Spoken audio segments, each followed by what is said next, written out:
No, he's still thirsty.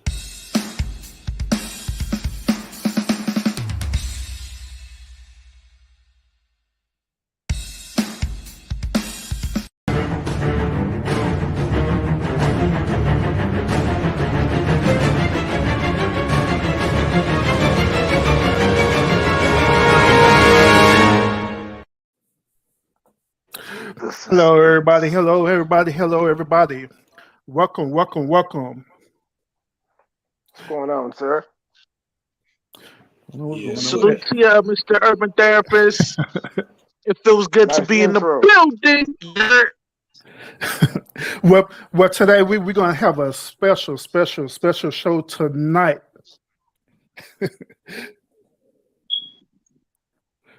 What's up, Rush? What up, what up, what up? Hold on one more. I'm kind of getting a little bit of feedback. Let me correct this real quick. All right, give me a second.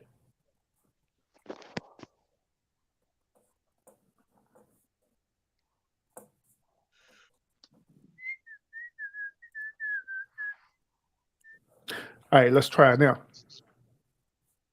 All right, cool. We good now. We good now. All right, once again, welcome everybody. Welcome to this exciting episode today. As you can see, we have a full house panel today, and I have all these gentlemen up here, and we're gonna have an interesting topic today. We're gonna talk about what do men and women bring to the table. Now, the reason why I wanted to have this topic today and bring a full house panel is because this has been one of the hot topics on Facebook, YouTube, Twitter, and everywhere. Especially since that guy Kevin Samuels been kind of bringing this up a lot lately. But that's either here nor there. But let me go ahead and allow these gentlemen to introduce themselves, and we're gonna go ahead and jump right on to the show. Okay, starting with Money Boy Trey first, and we just work our way down. What's going on? My name is Moneyboy Trey. I'm nothing special. I'm just a nigga on YouTube. Go subscribe to my channel as spelled below. I need the subs. Like, share, subscribe, or you ain't black. What's up? What's up? I'm Mr. Mad Militant. You know what I'm saying? I just get mad for no reason. You know what I'm saying? Come check me out on my channel. You know what I'm saying? See breaking news, top news stories, and find out what I'm mad about. You know what I'm saying? What up, what up, what up? My name is Rush. It's short for Russian Roulette. You know what I mean? And yo, I'm here to, broach the topic and you know what I mean? Let you know what it is, you heard?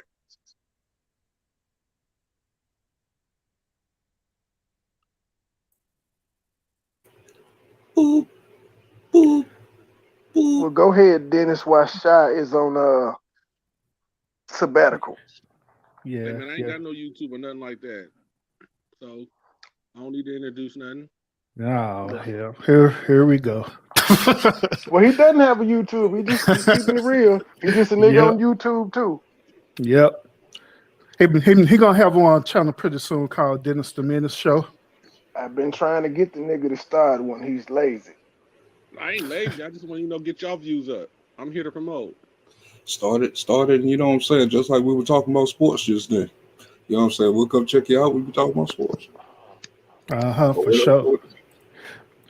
Well, I don't want to delay anything. Let's go ahead and jump right onto this topic now. Now, gentlemen, what do we bring to the table? Let's be real about it. Everything. Like what? Security, protection, comfort, leadership, stability, finances. What else you want? So that ain't We can about me. build houses. We can do plumbing. We cut the grass, clean gutters. We everything. Great foresight. Uh, Plenty of things, just like you said. Plenty of things, huh? And what do y'all think? Women, bring to the table? Pussy and 99 problems. problems. Don DeMarco. Bang, Man, bang. why did I ask? Why did I ask? So y'all think women bring anything more than just that? That's pretty much It it. depends. It depends on the dynamic of the relationship. You know what I mean? Are we talking about the 50-50 role type joint? Or are we talking about the old school traditional joint where the man takes the lead, handles all the bills, knocks up the check, stays home, does all the house duties? Like which one we talking about? Man, And we tell talking Joy to about it pull in up. general. Yo, George Chit Chat, pull up. We need a woman on the panel. We need your perspective as well. I thought she was Cause, gonna be cause too these, busy to do this show tonight. yeah, cause these all the men up here, they're saying that they bring everything to the table. And the only thing the woman bring to the table is PUSSY and Pussy Take. problems. and problems. I just Yeah, text what up? I'm Timberland. kidding. I'm kidding. I'm kidding. What's up? What's up? Yeah, But now we talking Rush. We just talking about in general. We talking about in general. In general, yeah, I mean, the dude, I mean, if he's not a piece of shit, obviously he's gonna be bringing finances, guidance, protection, and all that good stuff. The fundamental basics what a man's supposed to do in a relationship. I mean, All right, I feel you. True. What about you, Dennis? I bring hard dick to the table. That's what I got. This nigga is stupid. And he on the panel full of dudes. So you don't bring much at all. Okay. I bring everything I've listed, but I just had to add extra onto that. Y'all didn't mention what the necessary was. Some hard dick. You said finance, stability, all that shit, head of household. All I that's think included. every man brings hard dick, just like we said women bring pussy and problems. Well, I had to elaborate what I, you bring to the table. I think we might be leaving out daggone we leaving out a few things though. Or like what? Because you know what I'm saying. I mean, how many women out here actually got loyal men? A lot. You know what I'm saying? Or vice versa. Say I've not heard men don't cheat. What do you consider loyal? He over there I'm one of choking. those people. I don't feel like cheating doesn't mean you're not loyal to a person. So what is loyal? What do you mean by loyal?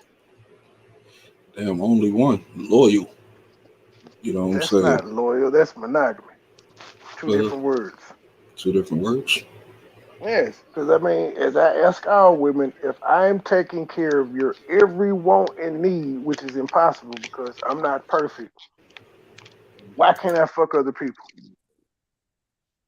If everything you want in life is cool, you happy, all of that good shit, why hey, can't hey I yo, fuck hey other yo, people?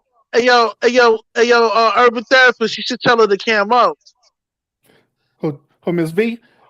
Yeah. Yep. Yeah, Miss V. Come on the panel because we do need a woman. You got to drop the link on Facebook then for us, sir. I'll be in the one. Oh, my bad. I kind of sort of do need to do that, huh? There you go. And I don't think I can. I don't have a rent, so I don't think it'll let me drop the StreamYard link in YouTube. Dennis, this is Oh, supposed to okay, be a then PG you did it show. I on just jumped. YouTube. Now you got to do it on Facebook. No, it dropped on both Facebook and YouTube at the same time. She ain't gonna be able to click it. Shoot, she did it the last time I think when she was on came up. Unless they may have integrated the system. Let me back up. Everybody, welcome to the panel, Miss Joy Chit Chat. Hey, Miss Joy. Hello. Now, Miss Joy, we got a panel full of dudes on here saying that they bring everything to the table, and the one thing that a woman brings to the table is her body and problems. So, how you feel about that? What's the age range? It don't matter. That's in general. I think it does matter when it comes to the age, especially when you're saying who's bringing what to the table. As far as what you mean by age. Are you talking about a younger woman? They're not going to really bring too much to the table. But what you guys are saying, the two P's, I think Trey said. Shit. hmm Well, actually, the majority of the panel, that's what they're saying. I just seen that Trick Daddy had a moment where he says older women need to lower their standards. So I don't know what they're going to bring to the table if they lower their standards. More pussy, older pussy and problems. I mean, it depends on. I guess it would depend on the person and what that other person needs. You know, Yeah, like what, Matt? Depend on like what? I don't know. Sometimes it's just stability. You know what I'm saying? If you got somebody with a 10 age difference and stuff like that, the person older might be more settled and know how to get control of situations that the other person might not know how to. You know what I'm saying? It's nobody perfect and everybody's lacking. It's about finding what combination fits you best to make you more what's the word I'm looking for? More Complete. compatible? Um, I was that popped in my head, but that wasn't what I was really trying to say. Well, let me see. I can't get it out. Um, Complete. no, not complete. As far as what you do, you know what I'm saying. Where that double feed come from? But as far as you know what I'm saying, if you're in, like if you add a person to a team, you know what I'm saying. How do they help the team? Compatible. You know what I'm saying. Compatible. Yeah. Yes, Yeah. complete, compatible, Okay, we'll go assimilate, with compatible. integrate into the team. I'm in the building. I'm in the building. So Hey, So what's what up, we Shaw? how y'all doing? How's everybody doing this evening? I had to do a little chores real quick, but yeah. So I just heard the brother say compatible. Is that the things that the brothers are bringing to the table, or we as men supposed to bring We to the bring table? everything, sir. I Everything. don't know. They put those words in my mouth. I was looking for another word, but I couldn't come up with it, so we just stuck with the word compatible. I'm gonna be honest with you. I'm gonna be honest with you, man. In my opinion, I think one of the giveaways in a conversation like this is the general term, like in terms of what men should be doing and what women will is or what women should be bringing to the table. And I'm gonna be honest with you, man. I think that when it comes to a certain degree of what a person wants, it don't even matter what the person is bringing to the table. Is just a question of, does it make the person feel good? Does it make the relationship productive? You know what I'm saying? I mean, that's the way I look at it. It's like yo, it's just like King, the the Matter of video that fact, you that's had. the word I was looking for. Productive. Yeah, I mean, is it Oh, that's that productive? Kevin Samuels word. Yo, let's Oh let, damn. let's say like let's say like prime example, like the video that you showed, the Father's Day video, where the brother was playing a video game, and then his wife brought some gifts to him. He didn't Yeah. expect the gifts, but the type of woman that he married in her, he was like that was like he was already satisfied with the relationship as it is. So when she brought the extra for the Father's Day, it was like, oh, okay, let me turn the game off and let me entertain what you're about to, or celebrate with you what you're about to give me. But at the same token, the relationship was productive for him. He didn't even expect that. So I'm just saying, as far as like for ladies and for women and for men, if if a man wants a certain type of female and is productive for him as well as productive for her, and it keeps the relationship going and flowing, I mean, I mean, is it a That's the most important part of the relationship, whether it's whether it's producing anything. So I mean, that's just my opinion. I mean, because it's just like when we was using the example of the other guy who has a show pertaining to the man's point of the man's view. I don't know. No, it's not the man's view. It's the fact that he put it like this. He's supposed to be the model or the role model of today's conceptual idea of what a man should be, or I guess whatever. He has No, he's women not. that that's You what's his talking name? about Kevin Samuels? That's what it right. He's supposed to be like No, the it's model not. for what? What is he? The model for what? Black men or the No, model? he's just a nigga that he's an arrogant Negro. He's an old nigga that got some money late and now he arrogant. But he's He's a not Nah, supposed to hold be on. the model for us. he's a country Nah, girl. now hold on. Now stay right there. I just want to show y'all something. He's now I messed that up. But what I am saying is this. He fits a model. He fits a model, just like the basketball housewives fit the model of working class street females. You see what I'm saying? Like they're no different than the females that drug dealers would come across in the streets. The only difference is that they manage to find their hustle with NBA players that's getting ballers that's getting contracts with basketball. The same type of mentality. The only difference is they got a degree to back them up, and they have the ability to get a job, fill out a resume, and an application, and they have the credentials to back them up. But they the same chicks that you will find with the poverty of a mind state that want the hood type of guy. The only difference is the stability and the security lies in the dude that's getting the contract or that Well, has now the job. the only difference would be the women have degrees and shit that you said they have. Yeah, that's the only difference. I mean, a piece of paper. I mean, shit. Yeah, it's something that the hood chicks didn't decide to do.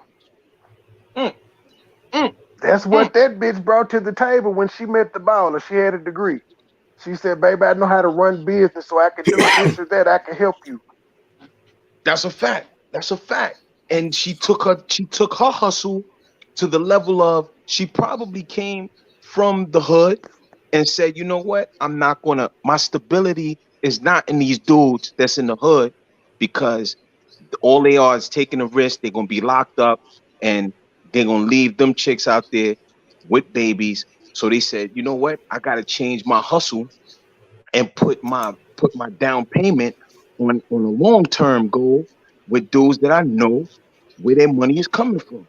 And that was the switch from the ballers in the hood to the ballers in the college that's getting those contracts. Same mentality, female, same type of chick. Because you get a dude that's getting money, no matter a lot of times when a person is successful, the female don't even question. Yeah, but not any hood chick could manage to swindle their way into a ball player's pockets. They gotta be aesthetically on that level. You That's know what the I mean? truth. Right. That's the truth. Or you gotta That's be the like Savannah James and just kiss the nigga in middle school and stay down. Yep. And listen, and don't let the brain power and the Poo-Tang be like a glove, because Oh yeah, that's a no-brainer right there. I mean, that's white. yeah, straight up. You know what I'm saying? I mean, the person to work for that, and they'll feel good because it matches what they're looking for in the female. So I mean, it's all even with the females. Like when we look at the concept of what females are looking for, the different roles. Some females like the dominant figure. Some females like the. It's all about what they want, man, and it's all about what the men want, and it's all about what the female wants. Yeah, but yo, peep game though. In this day and age, man, a lot of these average chicks, they looking for the top 20%ers.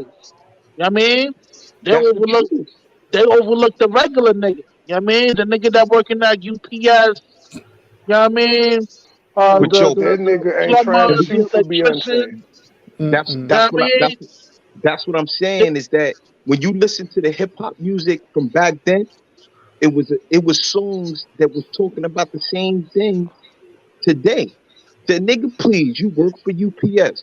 Well, it's like when they was trying to do their thing, and it's just like in the street, like nobody wants to deal with the regular 9 to 5. They want the dudes that can push them, push the Benz. They want the BMWs. They want those car notes. They want that type of. They got videos right now where they showing a dude that's sitting on the curb. He got a Lambo parked like parked not too far from him on the curb. He holler at the chick, and the first response from the chick is saying, "Yo, stop talking to me. I don't want to talk to you." Then he'd be like, "All right, yo, listen, I holler at you." And then he starts walking to the car, and then the girl be like, "Yo, that's your car?" He like, "Yeah, you want to ride?" Yeah, I seen that. I seen that. The Yeah, gold digger Yeah, prank. yeah, the gold digger joint. So it's been yeah. like that, bro. It's been like that. It's been like that. It's been like that. So I'm just saying, You're right. You're right. It's been like that, but now, We just um, smash in chicks this like that now. in this day and age, it's like yo, women exercise hypergamy on steroids. It was bad back then, but it's worse right now. You know what I mean? right, I mean, yeah, but who's right. really paying those girls any mind though? Nobody. Niggas is just smashing them. That's Well, the Oh, that's the you, I know you just like me because of this car. I'm just gonna fuck you and keep going about my business. Everybody take her that, serious. that's the truth. The only people I see that's actually curbing or cuffing those type of that mentality of females is dudes that probably that it's one or two things that they have an They're addictive paying for it. personality. Yeah, and they paying for it. So they like they that exactly. You hit it right there on the nose. They paying for it, or they have that addiction where to the point where they never had it before. They never had it. Like he was a lemon, and now all of a sudden, now that Yeah, he he's a lemon, paying for it. That's he his. He can't- paying for his girlfriend. that's a She'll be his fact. girlfriend, but he paying for it. That's a Those the fact. only type niggas that's wiping those girls up. Can I ask you brothers a question? Go ahead, Yeah, break it rich down. suckers. We How do call y'all those rich suckers. how do you guys feel about black women out earning and out educating us as as black men? It's the myth. is I have no Yo, problem let me with tell that you something, man. because Yo, hold on. Let me it's, say this, man. Hold on. Let me say this real quick. Yo, don't fall into the hype, man. Any chick that went to college, you know that debt comes with that shit. And if she got a kid, yo, she straight broke, man. Word of my miss. She just Right. It's she a from just myth, breaking even Dennis. right now. You heard? It's a from, myth, from Dennis, that they out earn us and that they're more educated. But even the ones that are, I'm not intimidated by it. Hell no. no, Me because neither. Yeah, me most neither. of them most of them don't know what to do with that money once they get it. You know what I'm And saying? that's my and, whole and key. and that's where we come into play. You know what I'm Yeah, saying? If we already know that they're making more, you know what I'm saying, and everything is gelling, you know what I'm saying, y'all rocking together and shit like that, you're gonna teach her how to make different moves and stuff like that to make her money grow. You know what I'm saying? Especially if you're a street nigga. And you see That's all this daggone money coming in and you trying to stay out of that shit. Oh no, we can that's do it this way over here. You know what I'm saying? I can do wait, this over here. You know what I'm saying? You or vice versa. You know what I'm saying? If that's I a was fact. making the money and she was on the back end, what can you do? I'm making this money. What can you do? Can you sew? Can you do? Can you make pies? Can you know what I'm saying? That's a hmm fact. That's a It's fact. back. And It's back. it don't take much. It don't take much unless a person winds up getting one of these um control freak type of individuals where they feel like they want to uh keep an individual on what they call a not a salary what's that a person gives to their kids every weekend, like An an allowance. allowance, right? and unless they want to try to treat their man like a kid and give them an allowance, and they feel that they incapable of being a partner in that type of business relationship. But hey, a guy like me, listen. I would love Give to me an find allowance. somebody. Yeah, shit. I'm gonna You make got that shit work. Watch that shit. let me interject real quick with that. You know what I mean?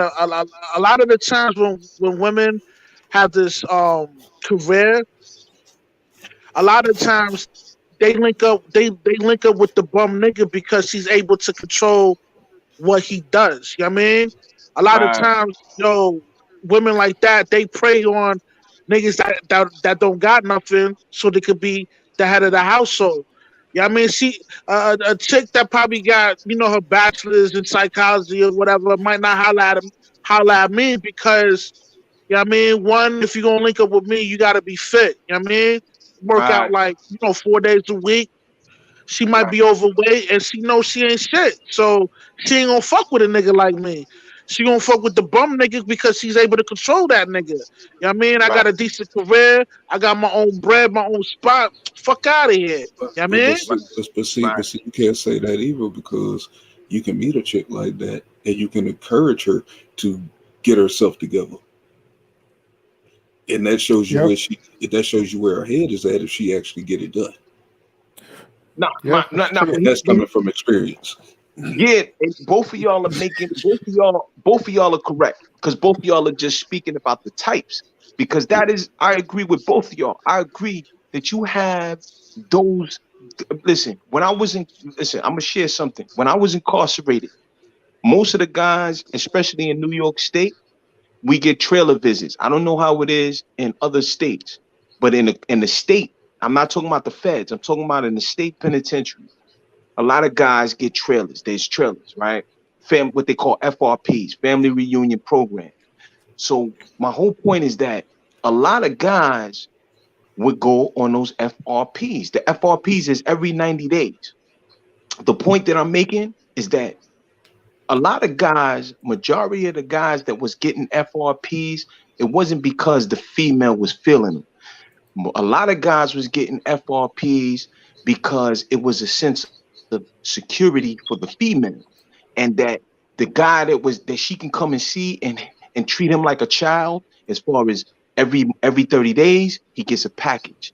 She knows where he's at. She's in her mind saying, it ain't no females around. She don't feel insecure. And that was a place where she knows exactly what, because they know that one thing is that if he was out, chances are he'll be out and about. And then she would be more or less concerned about where he would be at. So Right. she had It sounds like it's a self-esteem type issue type it joint. You was know what I mean? exactly Hmm. I'm hip. I'm hip. self-esteem. I'm hip to that. Yo, how Right. long was your bid? My bid was 25 joints. Damn, fam. Yeah, 25. I But don't want to ask no more questions, you know what I mean? Because I'd be dry snitching, you heard? nah, it ain't I'll nothing be though. dry But snitching, bro. I came out. My whole thing is that I came well off because you know what I'm saying. I'm a vice president of a consulting agency, and I'm a talk show host for a blog talk radio program called Neo Nation. So I came off real well. I was well prepared.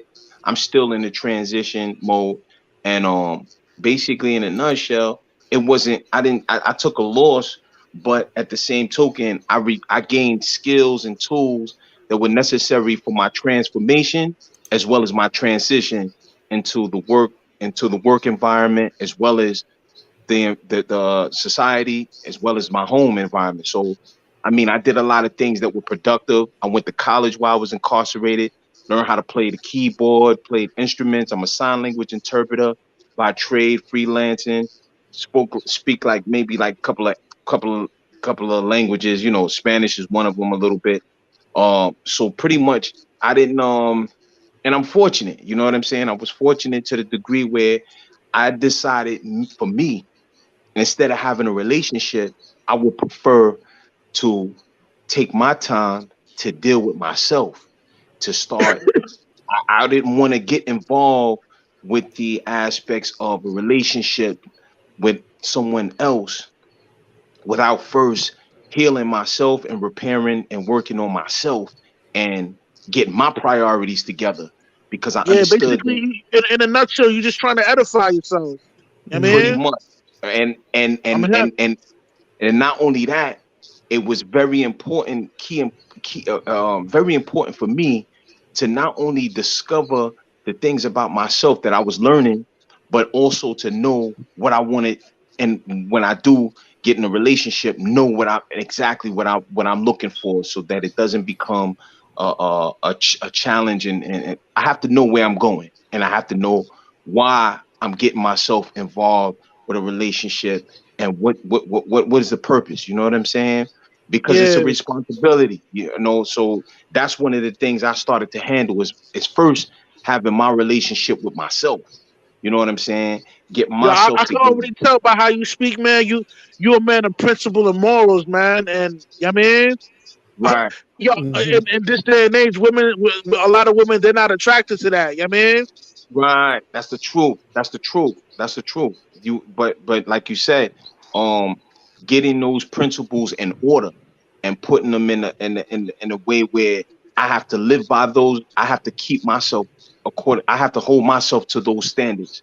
And when I hold myself to those standards and I don't fall short, then I know exactly what I'm looking for from a partner, or looking for from a, if it, even if it's just a hit and run, I'm able to say, yo, this is what it is. You know what I'm saying? Like, you yeah, ain't coming over here. If we going to the hotel, we go straight to the telly. You knock, you do your thing, knock, and I'm about my business. You go about your business.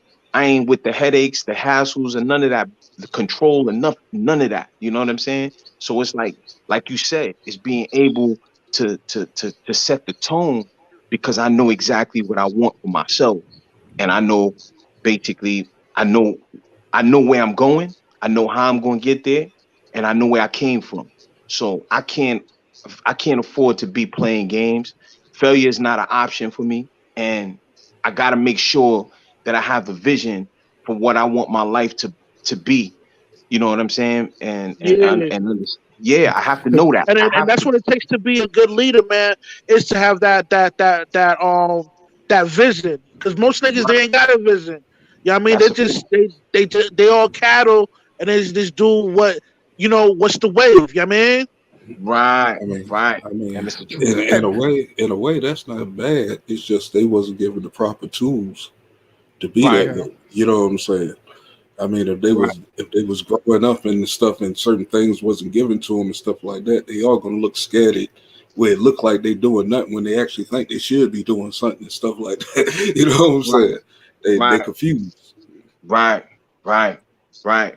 It happens. It happens. It happens. It happens because of the simple fact that the school system, the our peer group, in which we learn from our peers, what we learn from our households. So everything that your brothers are saying is key and essential factors to our growth and development, towards the choices that we make and how we react to real life circumstances, because real life circumstances is going to dictate real life actions. So a lot of times, based on what we learn in our households, what we learn in school, what we learn from our peer group, that's going to determine a lot of our choices that we make.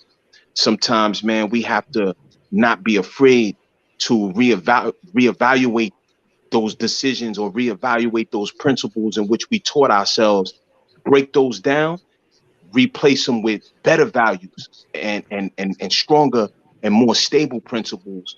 And it's all a growth and development process. You know what I'm saying? And that's what I come to discover about myself. And that's what I come to discover about the relationship that I want with the female that I want to settle down with, as far as long term.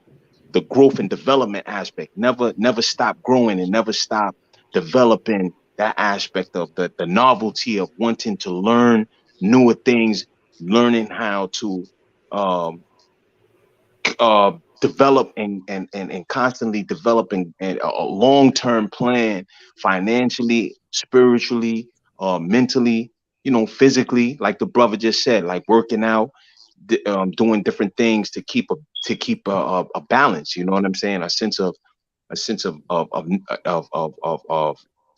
a healthy relationship. And that's basically what I pride myself on, those type of principles, man, because it just makes sense, man. It just makes sense.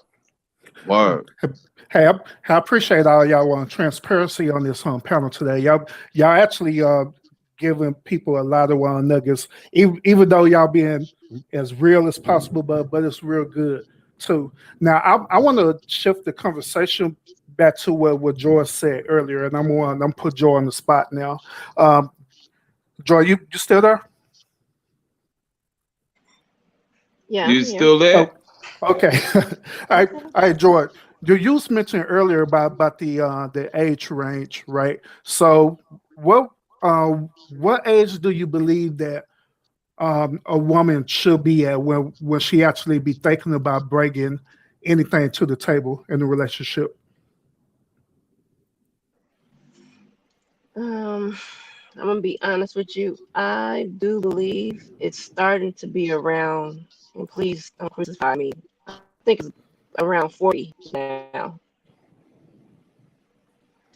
Women are so busy with life. I'm not talking about the baby mamas and issues in life. Everybody's so busy trying to gather and get their careers in order, and by the time they figure everything out, it could be mid-30s, early 40s. By the time they figure out they want to actually sit down and bring something to the table, but then that still leaves the men rather, because I think at that time I'm not gonna men. You guys you're figurative. You like what you like, and like Rush said, he wants a woman in the gym 2 times a week. You know what I'm saying? That's the age I I think gotta it is. give it to you. That sounds smooth. But I can tell you this much. If you was to ask me my opinion, I'm gonna tell you this. One thing I realized, man, is one of the things I did say is that and I agree with the sister to this degree, is that not the fidgety part, but what I do agree is that a person needs to know what they want. They have to find from both the male and the female perspective. And I constantly stress this, man, because until that's established, it really don't matter what age. Because honestly speaking, like at 14 years old, when I left home, I had my own apartment. I studied, I got my learner's permit at 14 years old. And I came from a household, single parent. No financial literacy was taught in the house, but I was a go-getter. And whatever I couldn't learn from school, I would go to the library. That was one thing about me that it would just stand out. Like, even though I took a detour and was doing negative things, I embraced the fact that I was a leader, and I was able to say, win, lose, or draw, whether negative or positive, I took ownership of my actions. And that's what made me incredible in terms of my leadership. So I've always been a stand-up person. Because you know what's crazy? I didn't have both of my parents. So I didn't have the relationship where when I had a bike, someone taught me or they rode with me.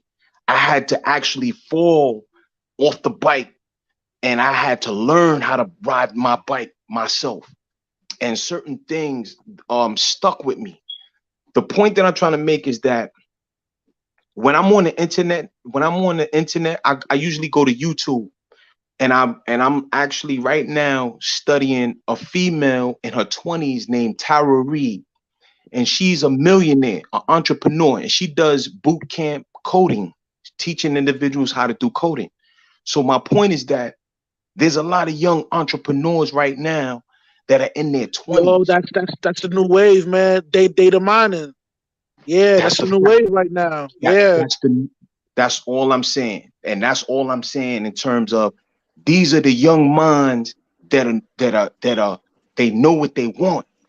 And they the But can I same. interject real quick? Yeah, I'm listening. Yeah, go ahead. But you got to understand what the question was. What age are we willing to come? What are we bringing to the table, and what age? Not what we're doing. That was my whole point. If she's this entrepreneur at 20, she's probably not worried about bringing nothing to a table to anybody because she's busy. She's booked and busy.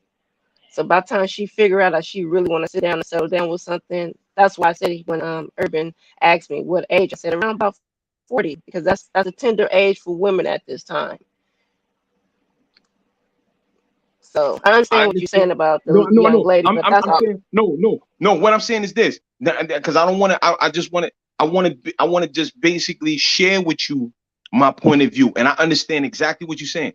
And all I'm saying, I'm sharing with you that to me, once an individual, regardless of, like prime example, bringing to the table to me is a decision that an individual decides to say, I'm going to have sex unprotected and accept the responsibility in case I get pregnant.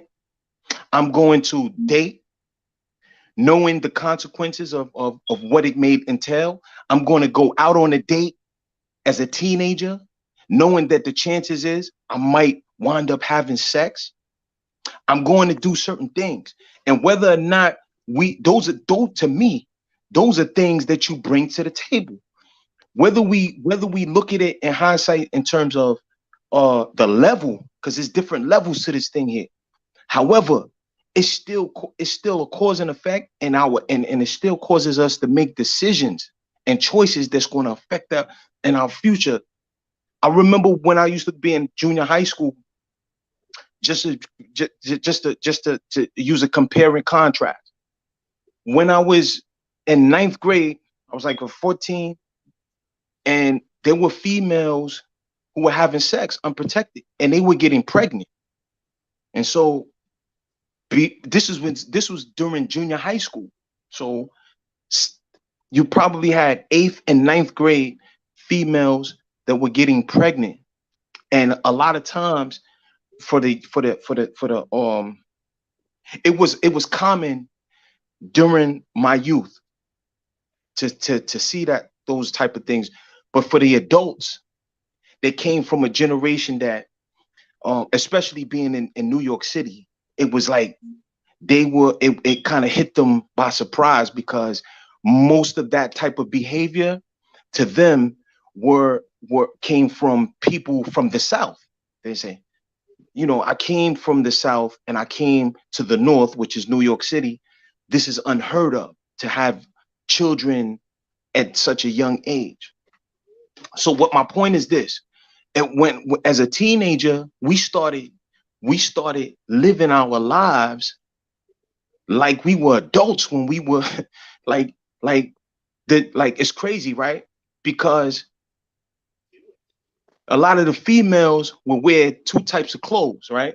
The booty shaking stuff, or the tennis racket dresses that they wouldn't wear at home. They put it in their book bags, and then they'll go into the female's bathroom, and then they'll change up.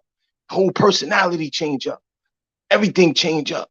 You know who was smoking weed in the bathroom stalls. You know who was doing what. Who was getting their back dug out in the back staircase of the school and everything. So the point is that these were decisions that they were bringing to the table. And these are the decisions that eventually affected a lot of the individuals for the rest of their life. And so all I'm saying is that at 38 years old, or let's say 39, bringing something to the table in terms of, like, let's say they decide to say, I want to raise a family, or I decide to say, I want to buy me a house, or I want to settle down. Those decisions are already made. It's just the question. It's the process that's, to me, that's taking place. It's like it's an investment that we make in our future based on the choices that we make. it's just that when we're younger, sometimes it takes time for us to focus on exactly what, you know. But I just want to be brief and just say, like, I believe is that the decisions that we make, and whether it works for us at that moment, it's already brought to the table based on the choices that we make. Once we start doing certain things and taking turns, like having sex without protection, I mean, we don't think about that. But I think all of us, I would safely assume that many of us at 14 years of age, we was having sex unprotected. I could be wrong, but my guess would be that, you know, if you ask me, I believe that everybody on this panel was having sex as a teenager, and nobody was using protection. It was something going on. So I was using protection. I don't know what you're talking about, bro. But you was having, okay. The girls thought I was mean. I was the bully.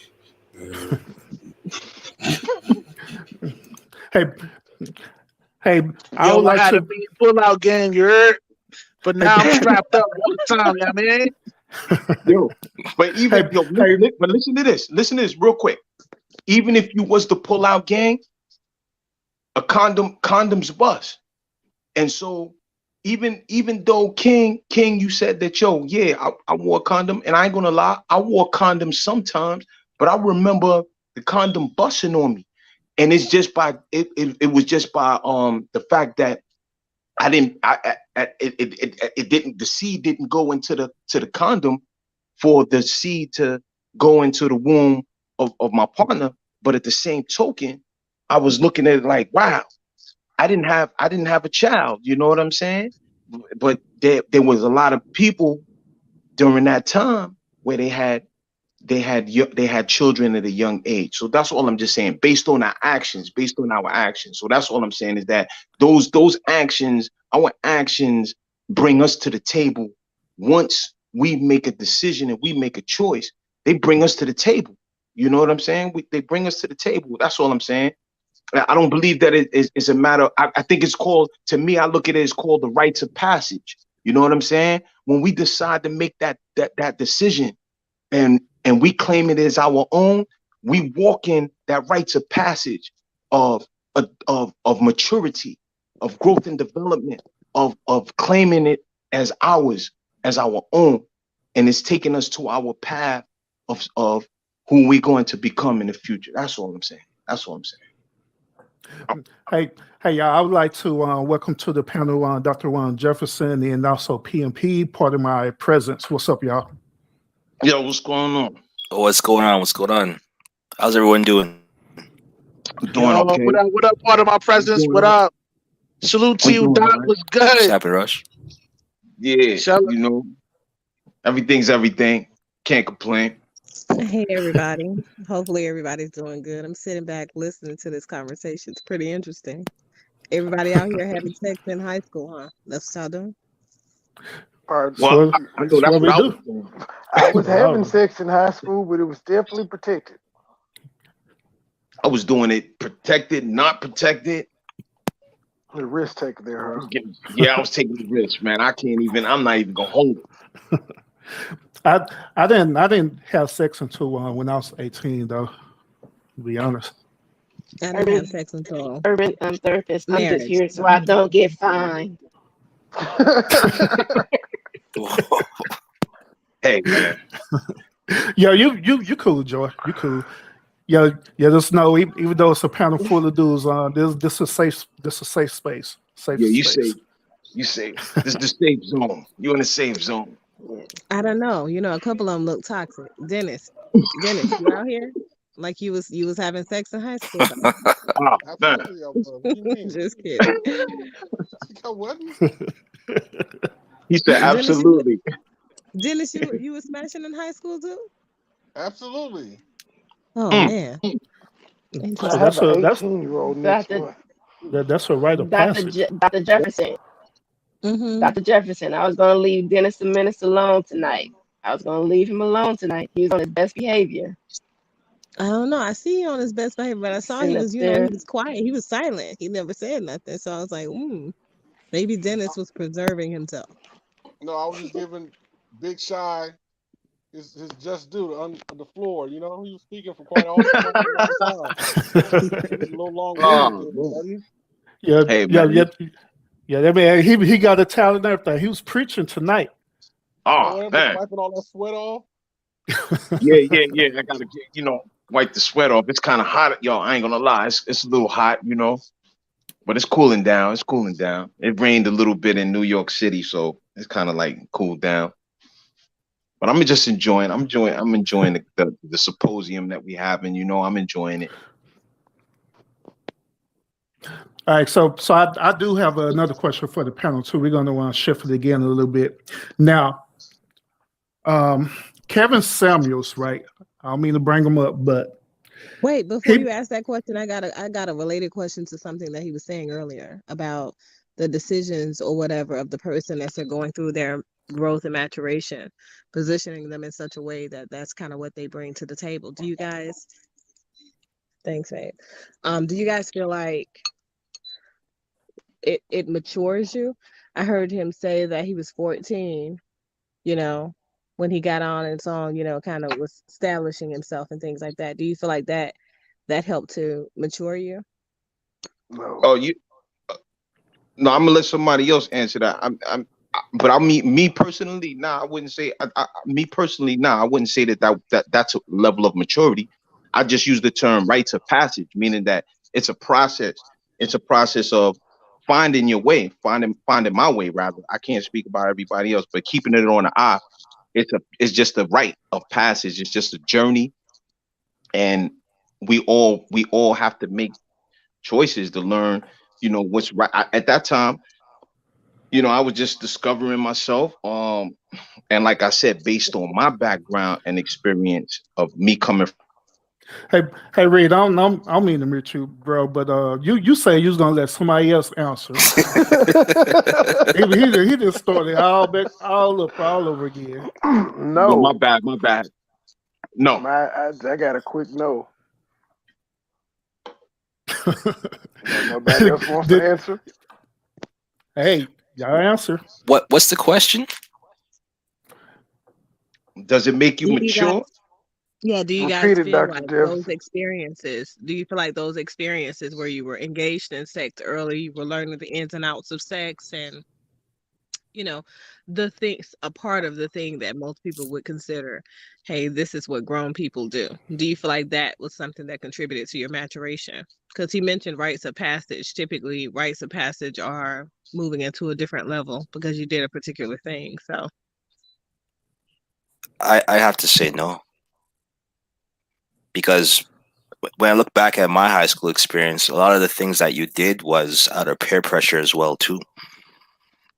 Right? So, to be honest, for me, not until college, when you're, you have more freedom and you're branching out, that's when you get to realize who you are and what your potential is, as opposed to high school, where you're just kind of gaining friends and doing what friends do. Yep. Yeah, my situation, it was different. It was because I was trying to, do that rites of passage thing. It was because I was with my high school sweetheart, and we just decided to do it. Because at that time, we was thinking that we was going to do this thing, then we was going to go to college together, then we was going to get married and all that stuff there. So we just did it. Well, I think that's where I'm getting confused on the topic, because what are you bringing to the table? I didn't associate that to being as a minor or a youngster. I'm thinking of someone older. So when the gentleman said that bring something to the table at 14 is having sex unprotected, I was like, ooh, well, I wasn't bringing nothing to the table then. Because I wasn't having sex or doing nothing back then. So I was like, yikes. We were staying at home with our parents. Yeah, the only thing we was bringing to the table at 14 was our homework. Right. Yeah. Right.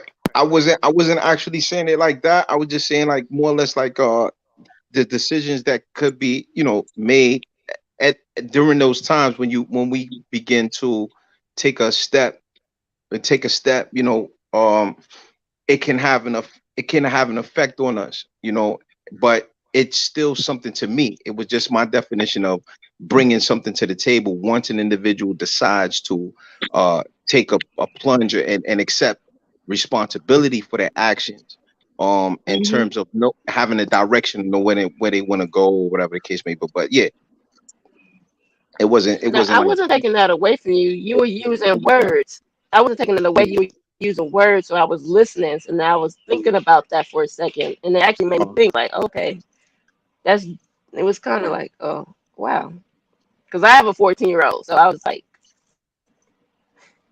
oh no, let me go ask her. Will she bring it to the table?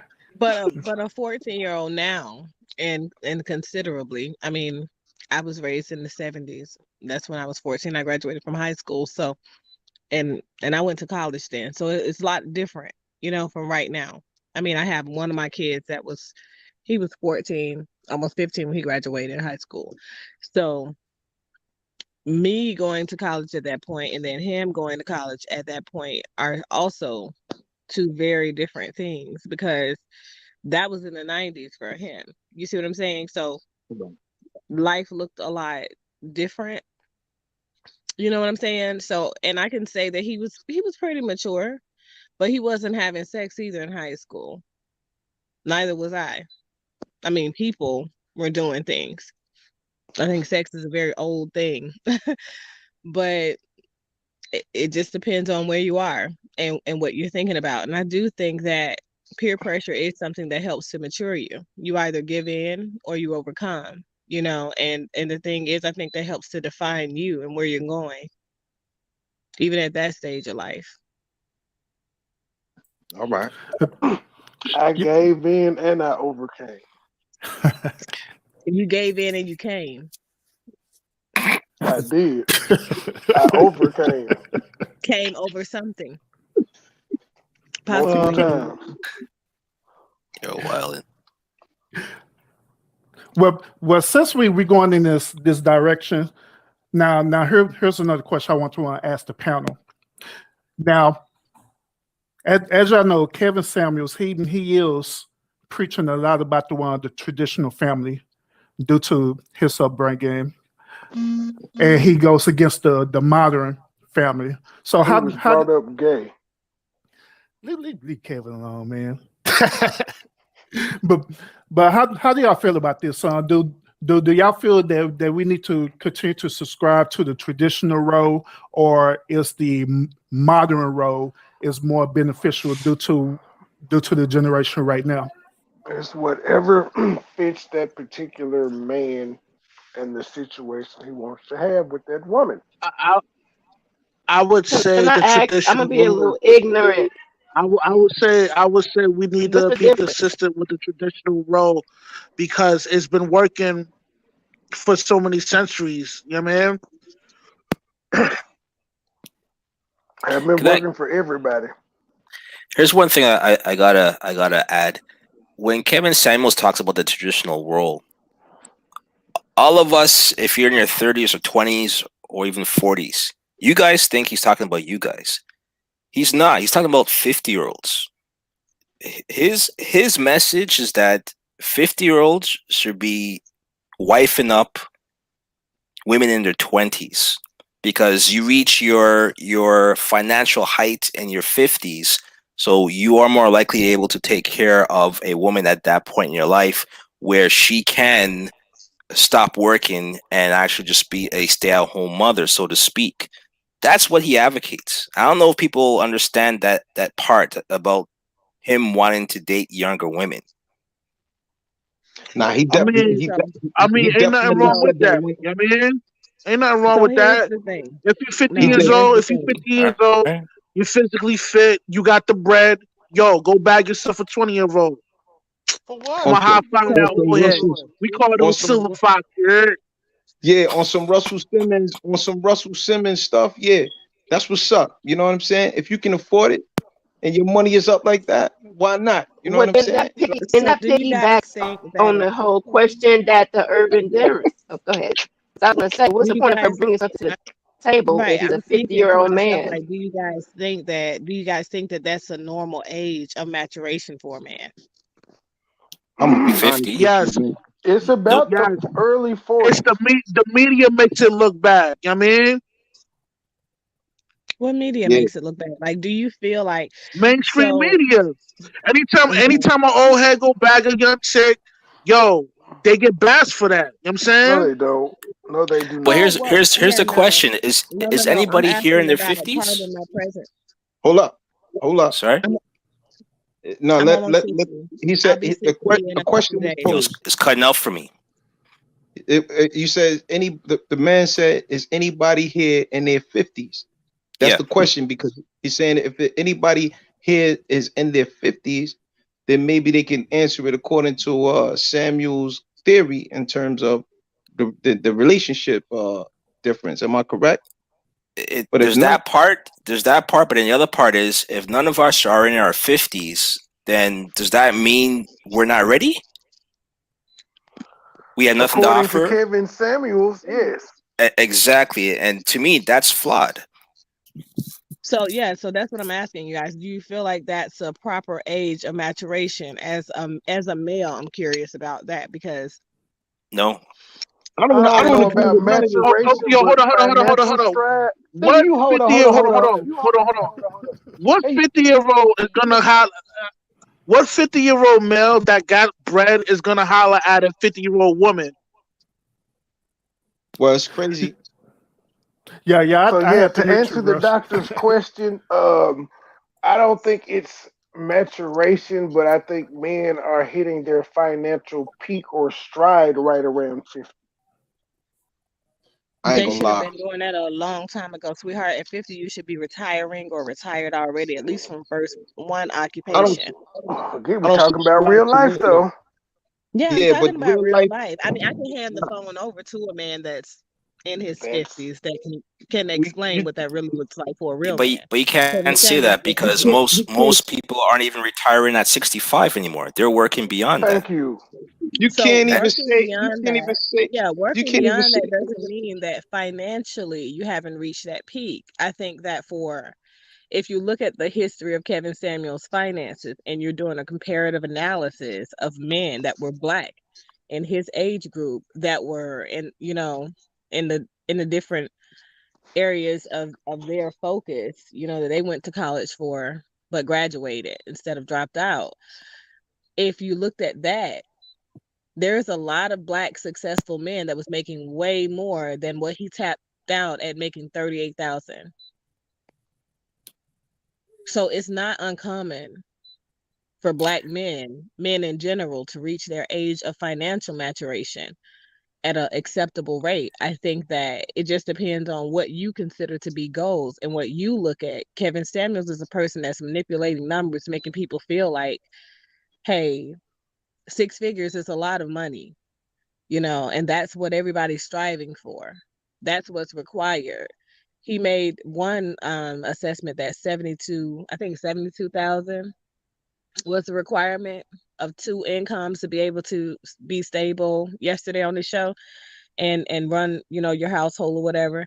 And I guess that's reasonable for somebody out there, right? And that's pretty much the vast majority of society. Between 50 and 70 grand, they can be pretty set, have everything they need, live very comfortably out if they're not trying to live outside of Yeah, their means. it depends on where they're living, but the thing is, a lot of people are working beyond 65, not by choice. It's because they have to. They still got bills. They still got debt they have to pay, right? So These it's are people different. who are uneducated, though. But only No, 5.5% of Americans make 6 figures, so it's not as common as you make it seem.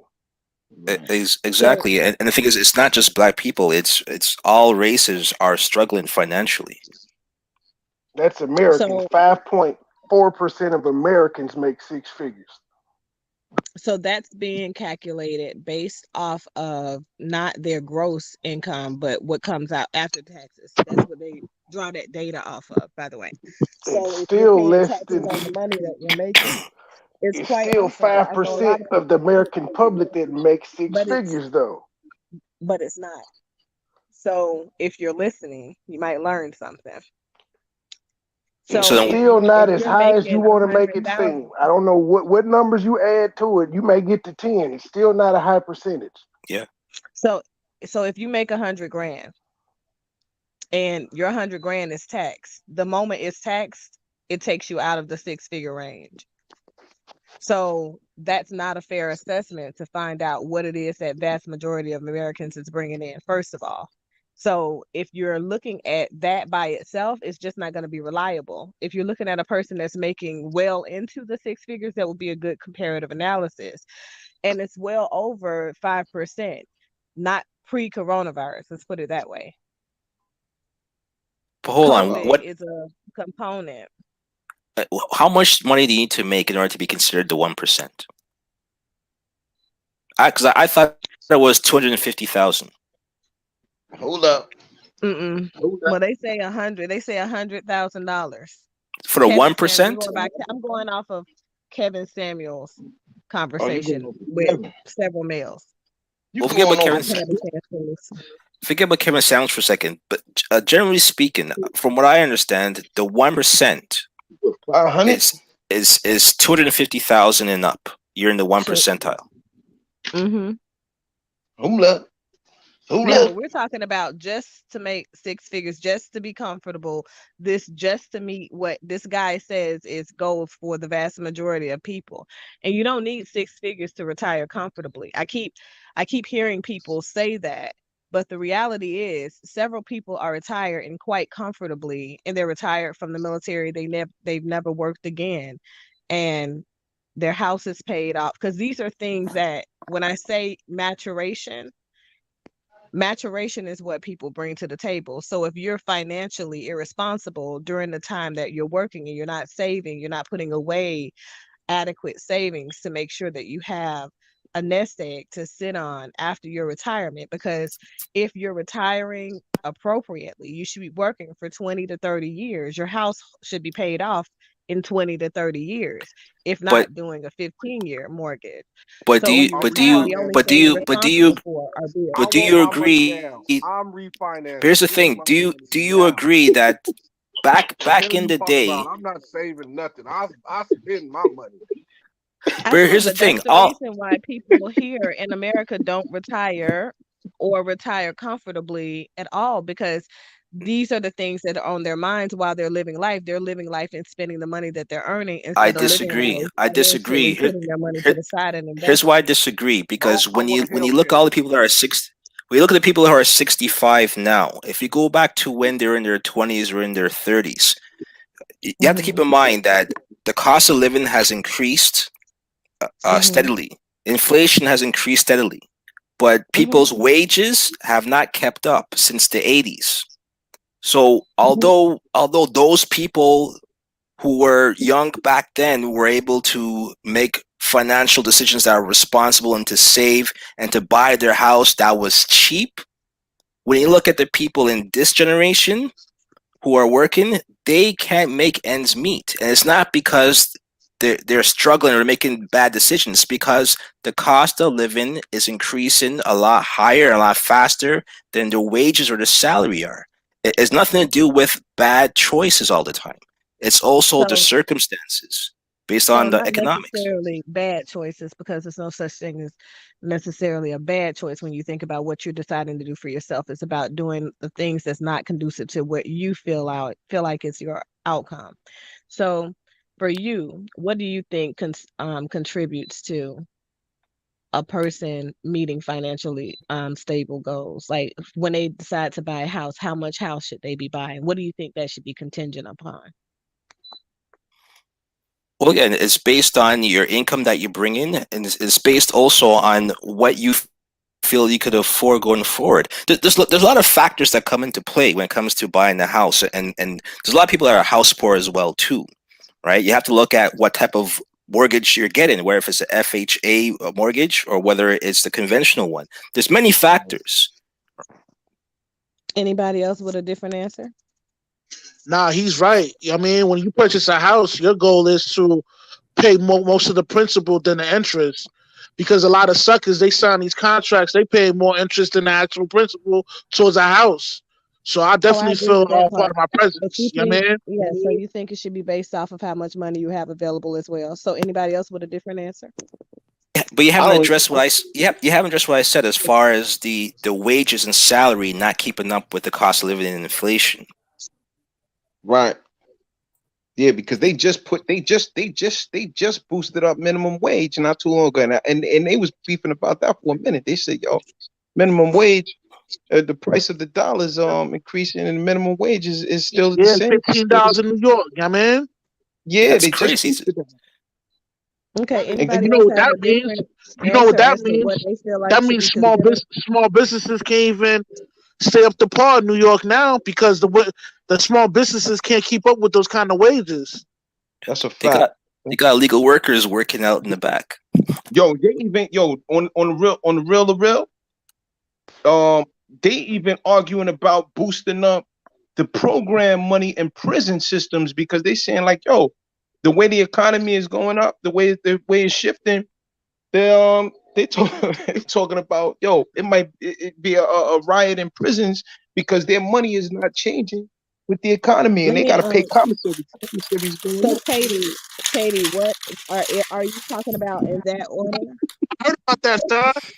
Like, yo, if you do is big, you come out Yeah, in debt off rent that's the because truth.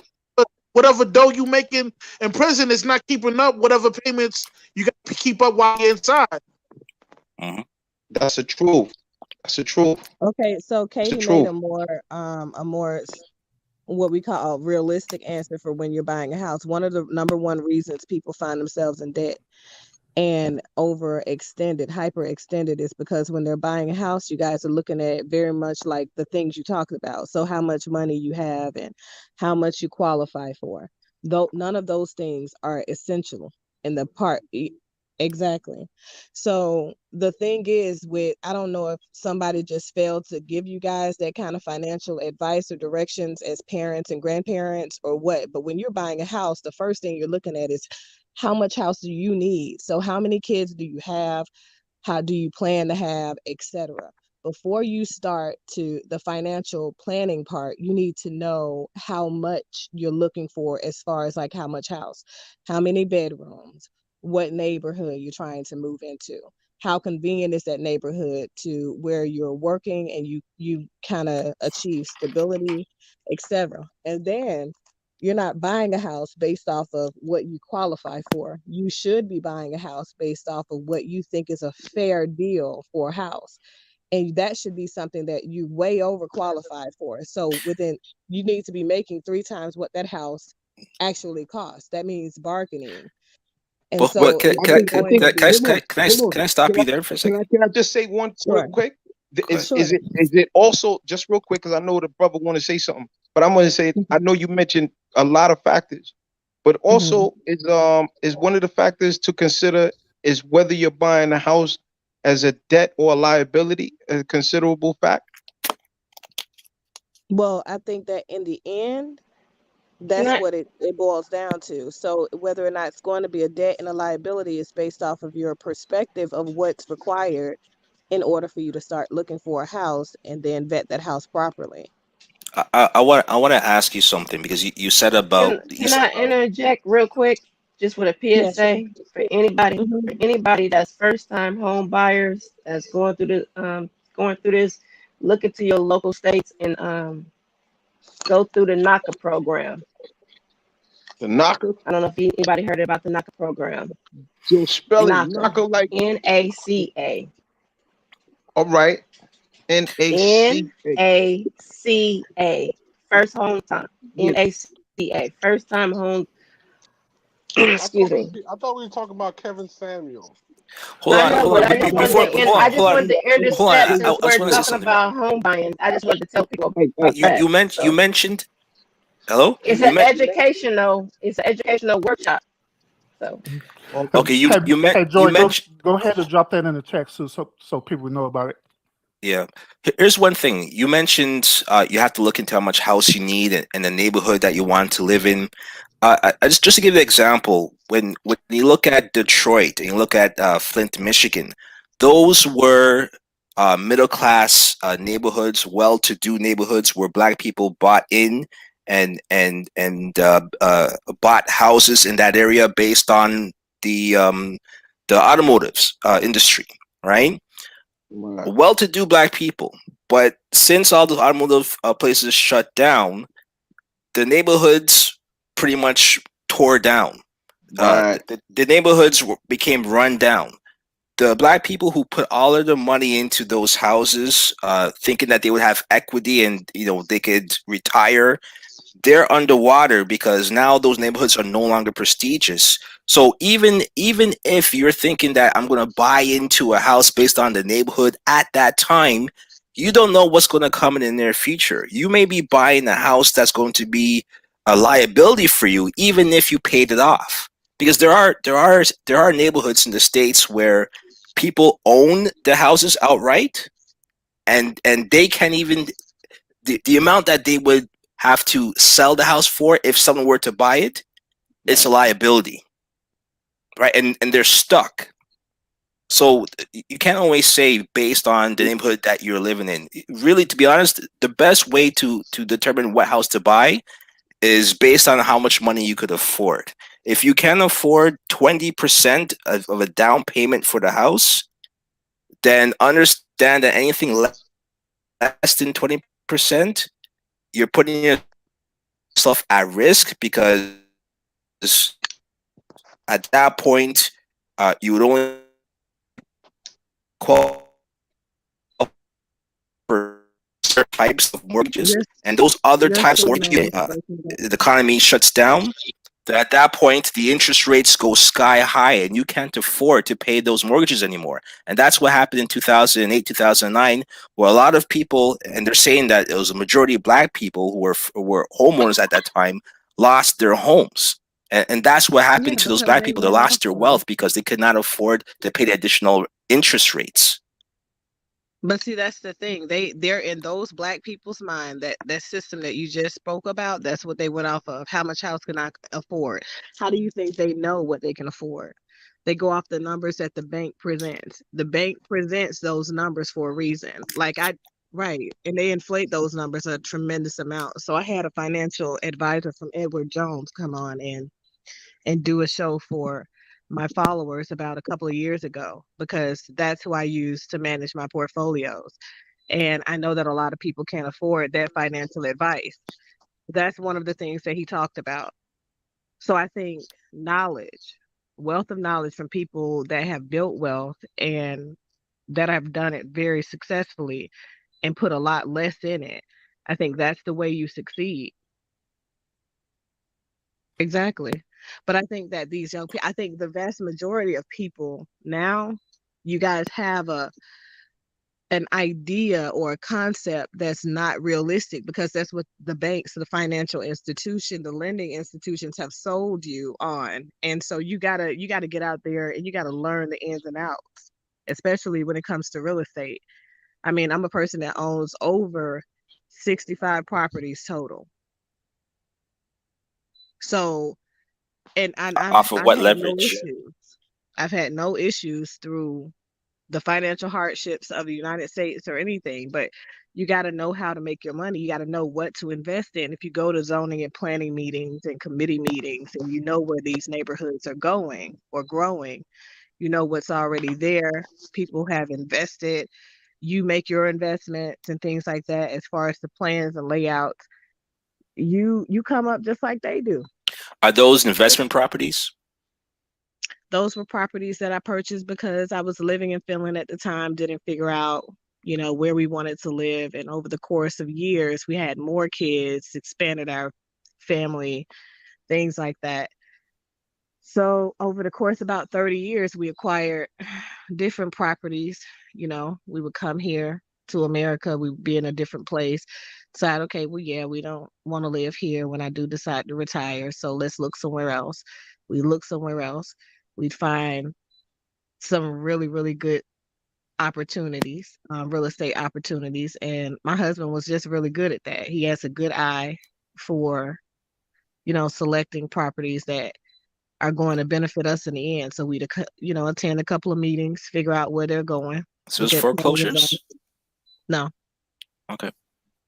I think the vast majority of them are new construction because he learned over the course of us searching that we had an idea for our properties that most construction companies didn't already have plans for, because of course I'm Finnish American, so some of the ways you want your house to be built, they aren't already out there like that. And I didn't want those very, very tiny rooms when they started making those tiny rooms. So we would pretty much submit our plans and we buy the land, and we actually started coming out way cheaper.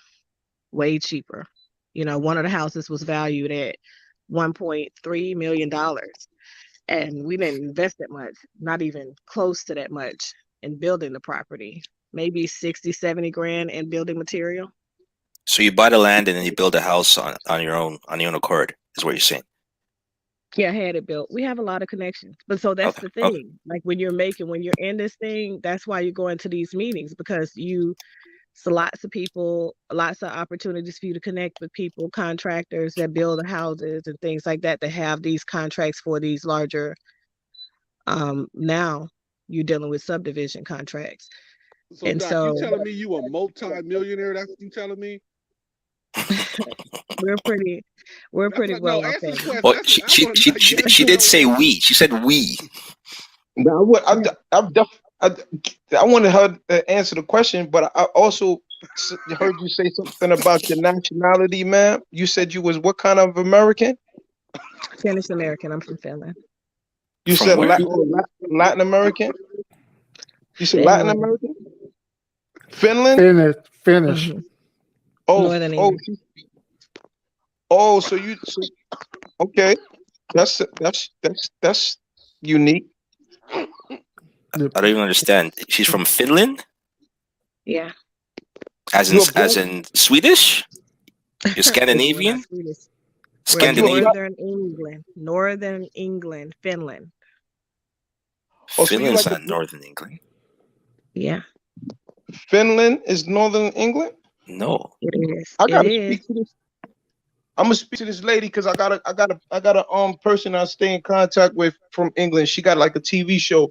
But listen, you a black woman from Finland, England? Well, we don't have race in Finland, but I'm Finnish American. My mother is American. My father is Finnish. I was raised there. Norway, Sweden, and Finland are connected. The UK is completely separate from that area. That's unique. If you look at the history of the founding of our country, we were in Northern England first before we vied for independence from the UK, which was considered British colony then. Yeah. I'm planning on taking a Mediterranean cruise. Where should I go? Why, Dennis? Why? Damn, Dennis. Damn it, man. Damn it, man. I guess my favorite vacation spot is probably Bulgaria, near the Black Sea, that area. So how long have you been a United States citizen? I've been a citizen officially for about 40, 43, 44 years. Hold on, is your husband white? Does it matter if my husband is white? Okay. Thank you.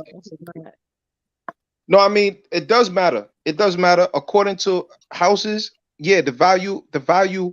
They say that basically the appraisal of houses does play a part in terms of the racial.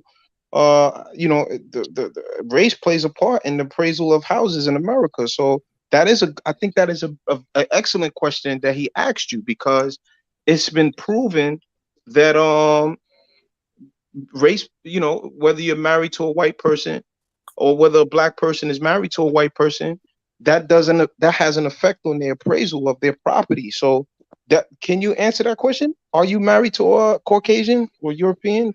Is he I European? object. She doesn't have to answer that question. I Oh, answered okay. the question already, though. What did you say? Did you say yeah? I Dennis, said shut no. the fuck up. Okay. All right. That's a personal question. I don't really think that's any of our business. Ma- Right, No, right, but yeah, no, but no. Mad with the assist. no, I don't think it is personal. I don't think it's I think it's an excellent question. Because Nah, if that's I just asked because of the I ain't Finland gonna say. connection. that's the That's only all. that's the only reason why. It's like a person saying that they from Canada, but they saying they French Canadian. You want to ask the question, especially it's just a question. It's a race question. I mean, Well, I I I mean, mean, and I think that a lot of people, have their experiences, and I take nothing from nobody's experiences. But when it comes to doing business here in America, I've not really had any pushback in doing business here in America. So But you do okay. business with your husband. no, not all my business is with my husband. My husband has his separate Okay, thing, and that I that's have my fine. separate thing. And yeah. This is the same Dr. Jefferson. Mm-hmm. Okay.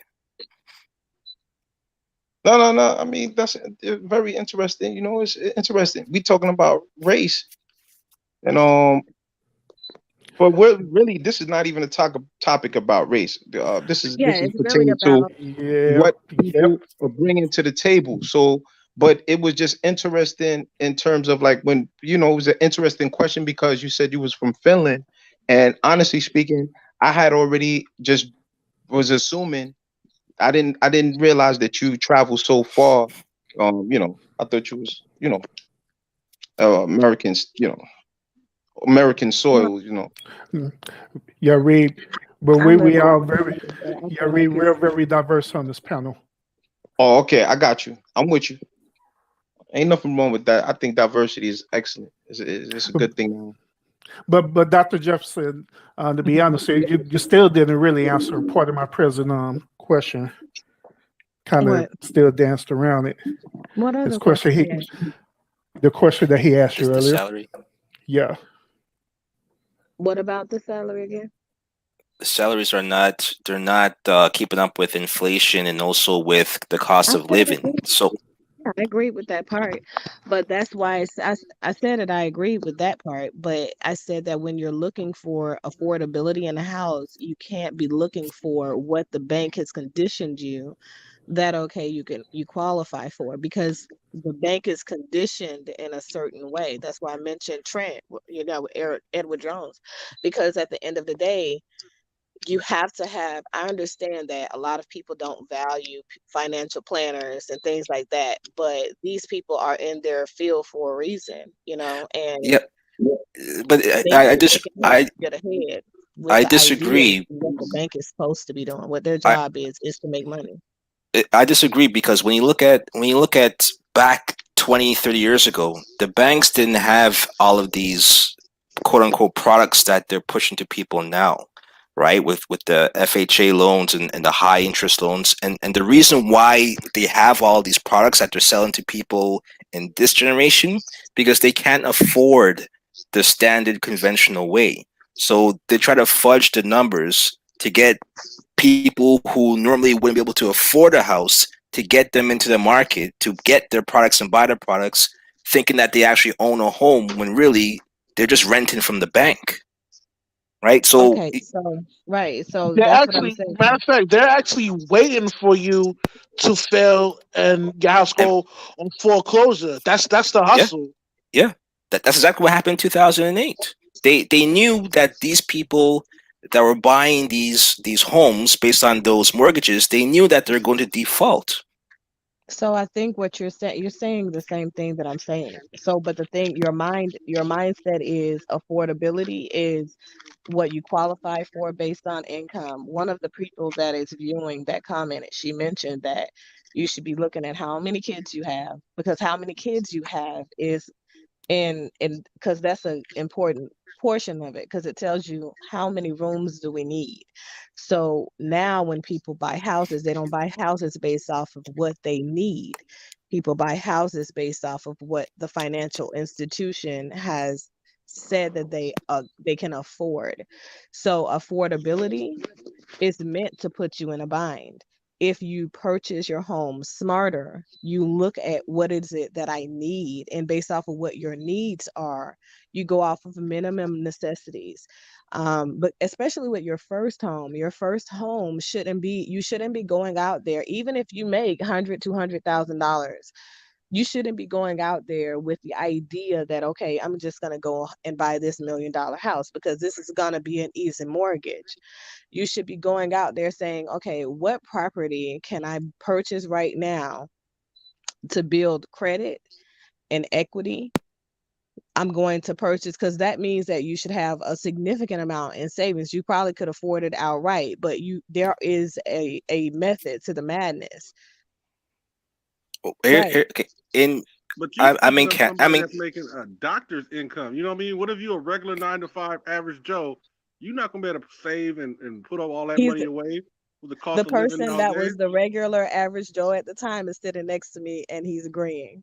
I can hand the phone over to him, and he can talk to you guys. He's almost 62, so. But let me say something. Where I am in. That's what's up. Right. That's what's up. And he's a black man, so he can, and he's never had to worry about housing crisis falling and failing him and his experiences purchasing homes. So when we speak from, we've done this successfully, not theoretically. Are you talking about your husband or somebody else? Goodness, man, this guy said personal questions. Yes. Now, see, that's personal right there. That's definitely personal. That's personal. Who's next to you? The man next to you. I was just trying to figure out who you were speaking about. Yeah. My bad. Mm-hmm. It don't matter as long as they providing some information. So Dr. Jefferson, I thought that it was one and the same though. That when you go and shop for a home, do you look for the house to be within your income level range, and also you look and see what type of rooms you need as well. So it's one and the same. It's almost one and the same, but it's really not. So the first thing, that's why, you ever notice the process that they go through when they start showing you homes? Yeah. So I have a lot of people in my family that are in real estate right now for this reason. But so their process is meant to set your mindset up first. And what they're trying to do is show you something that is affordability wise, it's outside of your range. And I know that a lot of people really think that real estate, professionals are working in your best interest and all that good. Exactly. Right. But I know you guys think that, and think what you want to think. Move how you want to move. It's your money. It's your life. I think you should give us the insight. This is financial tips. This is they have to make money, okay? And so they already have, when you hear them say, okay, I got a couple of banks that I work with or whatever, that's saying this, I'm going to get a kickback from everything in the real estate industry is about financed profit. Right. So and that is one good contention too, babe. So you don't want to get a real estate agent because you want to get a broker because they stand to benefit less off of your purchase. So you're looking at who has a vetted interest. Banks have an interest of making money. So yeah, not even just that, but also on the flipping of your house. So if they sell you a house, if they qualify you for a house, and that house is based off of your income, your current income, flexible income, last 2 years of stability, they're not asking you to go back farther for a reason. They're trying to pull you in and let you know, hey, let's celebrate you. You qualify for this much house, so let's go looking, right? You need to be looking for houses that are way below what they offer you. And when I say way below, you're going for houses that are 3 times cheaper than what they say you qualify for. Because the idea is for you to get a mortgage, to flip the conversation after the fact. They're upselling you. and ask for a shorter mortgage and pay the house off faster. And so what that looks like is, you can afford it even if the financial market crashes. If you know what I'm saying, you got to think about that. You got to think about things in the future. And Right. the reality is, if you go based off of your income, you're already setting yourself up for failure, because that is the same formula that they're using to qualify you for. Right. So you're going to be in over your head before you even really get in there good. And also you got to think about equity. Equity is what we call flexible income, multiple streams of income if you only have one at the time. And that's something that's going to continue to come in as residual without you even trying to move into renting out that property. So if you don't have to wait that 7 to 10 year period if you buy something that's way below what you can afford. So are you talking about in the perspective for a renter versus an actual mortgage? So you'll have a mortgage, but regardless of whether you want to rent the house out or not, you always have a mortgage. But that's a potential. That's something that you want to think about, as you decide to. Can you guys hear him? Yeah. No. I didn't hear him. I can hear. Hold on, let me. I can't hear him. Somebody. Buy you company, you can't do it. Exactly, because that's the purpose of it being an adjustable rate mortgage. Because that's what he was saying is that Mad Militant? One thing. Yeah, I couldn't hear. He started talking. I only heard the last part, like the mumble last part. He said that the one thing that they sell Black people is the adjustable rate mortgage, and they tell you that you can flip it in 5 years. Refinancing is never a good thing, okay? And then right, it'll never happen because it's going to adjust then, and so it's not in their interest to give you another loan to refinance you at that point, because their idea is to make money. You see what I'm saying? Right. Exactly. So that's when inflation comes into play. Like part of my presence was mentioning, because that's the idea, to trap you into something that's not affordable once it adjusts to a higher rate so that they can get the house and then flip it. Yeah, foreclosure. Either way, the bank is going to win on both sides. Yeah, gotcha. Yeah, well, that's pretty interesting though. Yeah, some of it I knew about, and other parts of it, and it was brand new to me. But I appreciate you sharing your perspective about that, and also as well, Porter. Yeah, that's pretty interesting. But let's go back to the question that I asked earlier. But no, we're gonna take Kevin out here. Let me ask y'all this question. Which value do y'all subscribe to? Either the traditional value or the modern value? A hybrid. What is a hybrid? In my opinion, my wife needs to work, right? She needs to contribute. To me, yo, you breaking up. Houston, you're breaking up. He's back on mute. No, my wife needs to work. She needs to contribute. She won't be contributing 50%. I'll still contribute more, but she has to be in all the way as far as contributing financially. So that's different from their traditional where the guy is supposed to pay for everything. Yeah, because a lot of women they're starting to want to subscribe to the traditional value in this modern day age. So is that valid for them to to subscribe to that, or is the modern more the better way due to where we're at right now? Well, I mean, if most of us are making less than 6 figures, then And if women are making more than they have before, then why would you want your woman to stop working? The way I always see it, if she brings in more money, which adds to our pot, and if she's also happy working and having her own career, then I don't see what the problem is with that. At the end of the day, whether she listens to me or not has nothing to do with the income. It has to do with the dynamics between her and I. Right? That's what I'm talking about. That's what I'm talking about. It's all about making it work. I can agree to that. Hell yeah.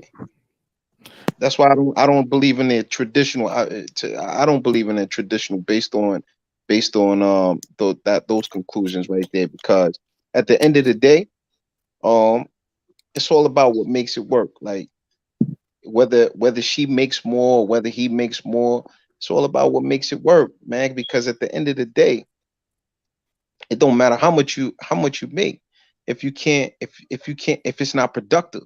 You know what I'm saying? There's a different type of social dynamics that go on. Like prime example, you have more women than men.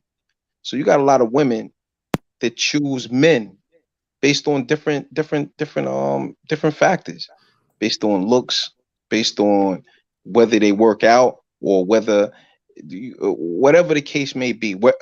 I mean, you got a lot of females that may actually spend money on a guy, based on the amount of time that they want to spend with the person, based on their needs. So I mean, it's so many factors on a level of social interaction that's involved that, I mean, me personally, I don't believe that in today's age that it fits a traditional mold, especially with the era that we're leading into as far as like computers and I mean robots and automation and things of that nature. I just think that more or less like it's more or less. I'm listening. It's gonna get a lot worse. It's gonna get a lot worse for us in the future. With automation. I'm hearing all kinds of stuff, man. You know what I mean? And like, they talk about transhumanism and shit like that. You know what I mean? All these COVID shots with nanotechnology inside of it. I mean, this shit moving a little too quick on some sci-fi shit. You heard? Yeah. And the way we interact with each other nowadays is not even. People don't even want people. A lot of people nowadays, it's hard to even get conversations. Like a platform like this, you're able to build and have a conversation. Most people outside of this, they're working through the computers. Like they saying certain things. You say if you present a proposal to them to say, yo, let's chat live. They're like, nah, I don't do that. I don't. So it's like just crazy, man. Like, so I think that human contact has more value in the years to come, and people are interacting with one another possibly because But yo, Pete, what's going on though with all this COVID situation? They trying to strip that shit away from us, man. You know what I mean? Right. And there's a reason for that too. Yeah, because they can listen. One of the things I'll just share with y'all briefly is that there was a judicial district leader that ran. His name was William P. Smith, and pretty much, to make a long story short, he was arguing how public housing was going to be privatized, and a bill was presented during the COVID-19 pandemic for I believe HUD to privatize public housing, and they pretty much got wind of it. It came out, But to make a long story short, there was a lot of bills that were on the floor that were, looking to get passed during this time, during the pandemic, where a lot of things that policies and things of that nature were being discussed and voting, things being voted on while people were being in their homes, you know, and not having contact. I mean, even the aspect of how people were unable to bury their loved ones and passing, you know, it caused a major impact and change on how we interact with one another, man. It's just deep. It's never been experienced before, you know, to not be able to see your loved one in the hospital and they're suffering from COVID-19. You can't touch them, you can't be there. The way they handled the bodies in terms of putting the bodies in the streets, putting them inside of the trucks and stuff like that, and freezers and burning the body. So it's just it was just deep, man. You know. And guess who was digging the ditches in New York? It was inmates. Right. That's right. So you already know what they're paying them, right? Of course, they're getting slave wages. They're getting slave wages according to the 13th Amendment, which states that slavery is allowed when a person is incarcerated. And so it's definitely unique.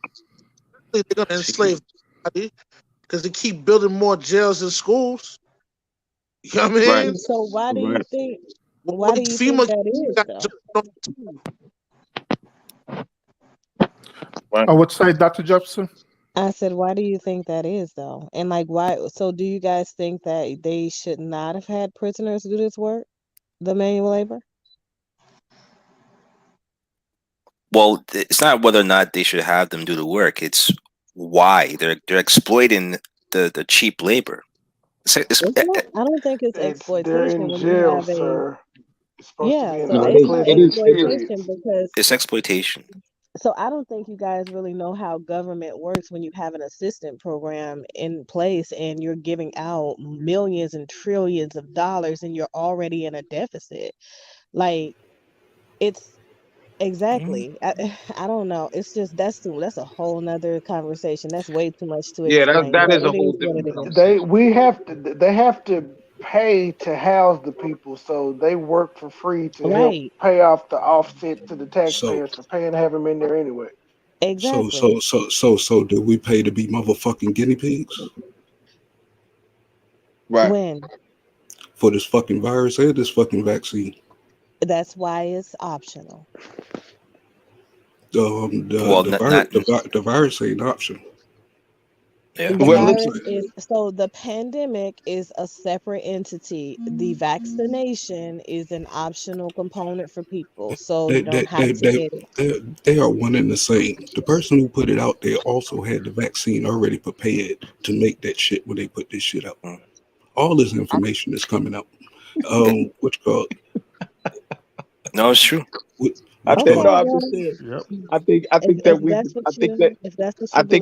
I think we should just. I think that should be another episode, but I want to let because I don't want to stray away, because technically that opens up a different topic, and it's you know, I was just saying, like, you know, let's stay on topic, and then we just open it up for another time, because that's probably the hottest topic right now on social media, all throughout the news, is, you know, the COVID-19. You know, man, we need to find that doctor and smash his fucking teeth down his fucking throat. That's what we need to do. Who, Fauci? See, now I'm getting mad. Goddamn it. Half a grade of pod now. I can't believe everything they put out. Everybody has their position. Everybody has their agenda, especially in the media. But I think, you know, I think that when it comes to the question that you asked earlier, official urban therapist, I didn't hear enough responses from everybody as to what mindset they subscribe to. Did Pardon My Presence, like, just his theory expand to the whole panel, or what? Like, what's going on? Oh, and the other question I had to ask, because I don't know who it was that started talking after him, but like, give me an idea. Tell me what you guys feel is traditional. What's the traditional balance? And who taught you that? Who did you learn what traditional marriage is suited in from? Like, who are those people that model that behavior for you in your life? And what does that look like to you? I'll let someone else answer that. I would say traditional, whether traditional or non-traditional, it's a paradigm. It's a social construct. It's taught from a European perspective. It's European concept. It's what governs the what they call the household, the marriage, the institution, the marriage, the institution of marriage. So I mean, how many countries have you lived in? Yeah, but with this leftist, it's not. How many countries have you lived in? I've only lived in America. You know, I'm only from America. So, I mean, I'm a descendant of African slaves. I came from my people came from Africa to the South in America. After being on being transferred around back and forth. So, and then I'm like third, fourth generation from migration of people that came from down south to New York City to get jobs and stuff like that. So, yeah, I'm only familiar with America. So I can only speak on terms of American soil. So why would you say that it's Eurocentric mindset or conditional element? Like how many of you who on here is originally from the Caribbean? Anybody? Somebody? Anybody? Not originally. I would say that. So there are a lot of places where there's a modern framework of the male providing or being the figurative leader of the household, not just in Europe. But well, I mean, the Caribbean was ruled by the Caribbean is an extension of the UK and France. No, it's not. Yes, they are. What do you mean? Yes, they are. So my co-host is from the Caribbean. She was born and raised there, and she got her citizenship later on. What part of the Caribbean? Tobago. But so if all you gotta do is look at some of their flags, and you'll see the British flag embedded in it, right? So the British. So just because the colonial sailed and documented and made things or incorporated component of themselves, doesn't mean that they started this whole world. No, I'm not saying they started the whole world, but we ain't talking about the world. But the system and the government and how those countries run their governments, it's the European way. Just because a person adopts a certain principle doesn't mean that that's where it came from or that's who founded them either. All right, let's get to the specifics. Who's the government? There are a lot of countries. There are a lot of cultures where the male is the figurative leader. The vast majority of every country outside of America is. That's why so many people want to come here and gain citizenship. Yeah, but when you think about who models the behavior of what the traditional relationship looks like for you, those people are modeling their story. That's why history is his story. So somebody's experience. So traditional relationships looked a lot of different ways. As we were coming up, being reared in the 60s and the 70s, we saw lots of different relationships that looked lots of different ways. And these were considered to be acceptable relationships. Wait. Hold on, doctor. When you make a general statement like that, honestly speaking, my question being specific is this: what we're not talking about that until we have to identify each individual and where and how they was affected. Like, how are you? What system do you follow in terms of how you see your household and marriage and your education? You get it from Finland, am I correct? I'm Finnish American. My conditional elements personally, my culture is Finnish. So yeah, mine All right then. personally. Your Right. culture is Finnish? Yeah, This is the same Dr. Jefferson? it is. My first language is Finnish. Dang. Yeah, I mean, I know. so no, I mean, hey, that's all right. I English mean, is my third language. So, but the person sitting next to me is very much Black American. right. Okay. All right. But if you look at traditional roles, and you look at how work used to be, the men used to work because work back then was hard physical labor, and the women used to tend to everything else at home and whatnot. So no matter where you are in the world back then, I guess before the industrial ages, that was just how the rules were set up. I don't think it had anything to do with No, not European. necessarily. So you still had engineers, you still had the field of psychology, you still had doctors, you still had scientists, still had lawyers. These were all positions. I know that, you young people think that you invented the world of moving forward, but all of those positions were very much in play in the 1920s even. Where? But So I'm talking about everywhere, prior to 1920s. Nah. everywhere. But that's what I'm saying. You, So your traditional mode, I can't speak to any of that for you guys, because by the I time you mean, guys were born, those people had died off for you. I can speak to those people that I came mean, before for I me, mean, because most we were coaches, raised with them. most coaches did come from an African culture, and but from we what I took. know, and from what Excuse I me. know, and from what I, I know, that's on the walls as far as Osiris and I believe it's Isis. They the ones who started off as far as the you know what I'm saying the positions as far as in the relationships. You know what I'm saying?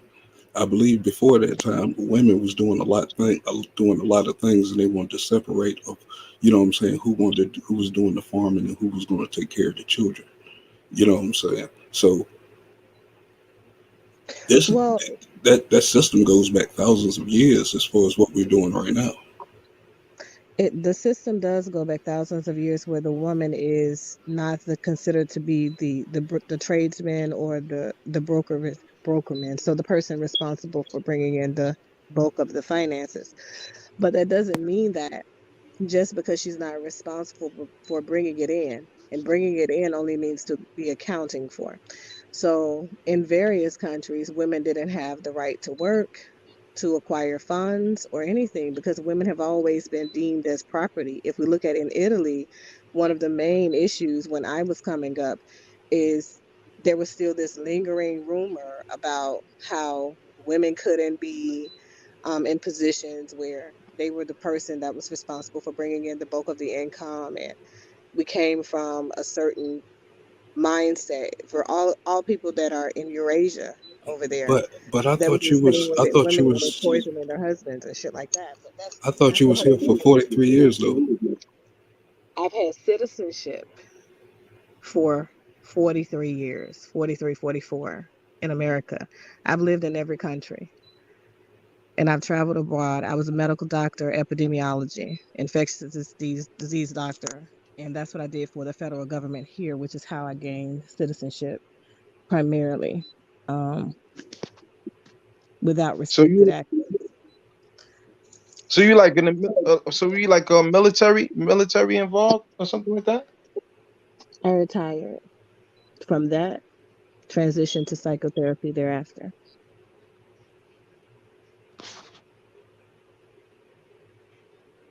Well, I know one thing's for sure. In America, um, women's rights is not even 100 years old, and Exactly. so right. So it doesn't So mean that women didn't bring it. What men sold anything, but seamstress were jobs. no, but Stitches were accounted for by the we men. no, we're Well, not talking. No, see this, but this is hold on real quick. I just want to I'm gonna let you speak. That's not the argument. That's Hmm. just like we're shifting. What we're talking about is the dominant.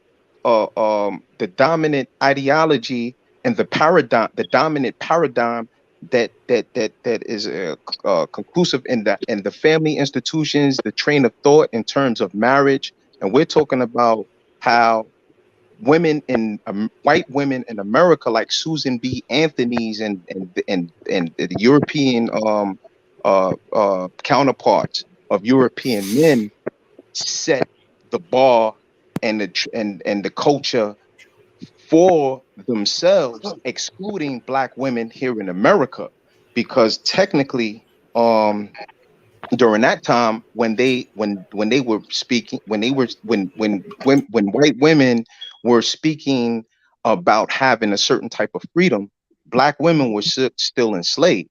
So it was like they took the plight, or they took the leadership role in bringing forth an argument for all women to be free, knowing that Black women would join on board because they all support one another. However, the patriarchal society that was set up in the households and the institutions and all throughout America comes from a European philosophy, ideology, and principle that has been interwoven into the American culture here. So all I'm saying is that when we make a statement pertaining to women here in America, I'm speaking as a Black man in America. I don't know about Finland, and I don't know about other places, but I'm telling you the historical facts here in this homeland, in terms That's of the not even freedom. safer here. Women's right movement was way after slavery was eradicated. But the women's So right, I'm white not men, arguing with you. I'm not arguing. right? I'm telling you that what you're saying is correct.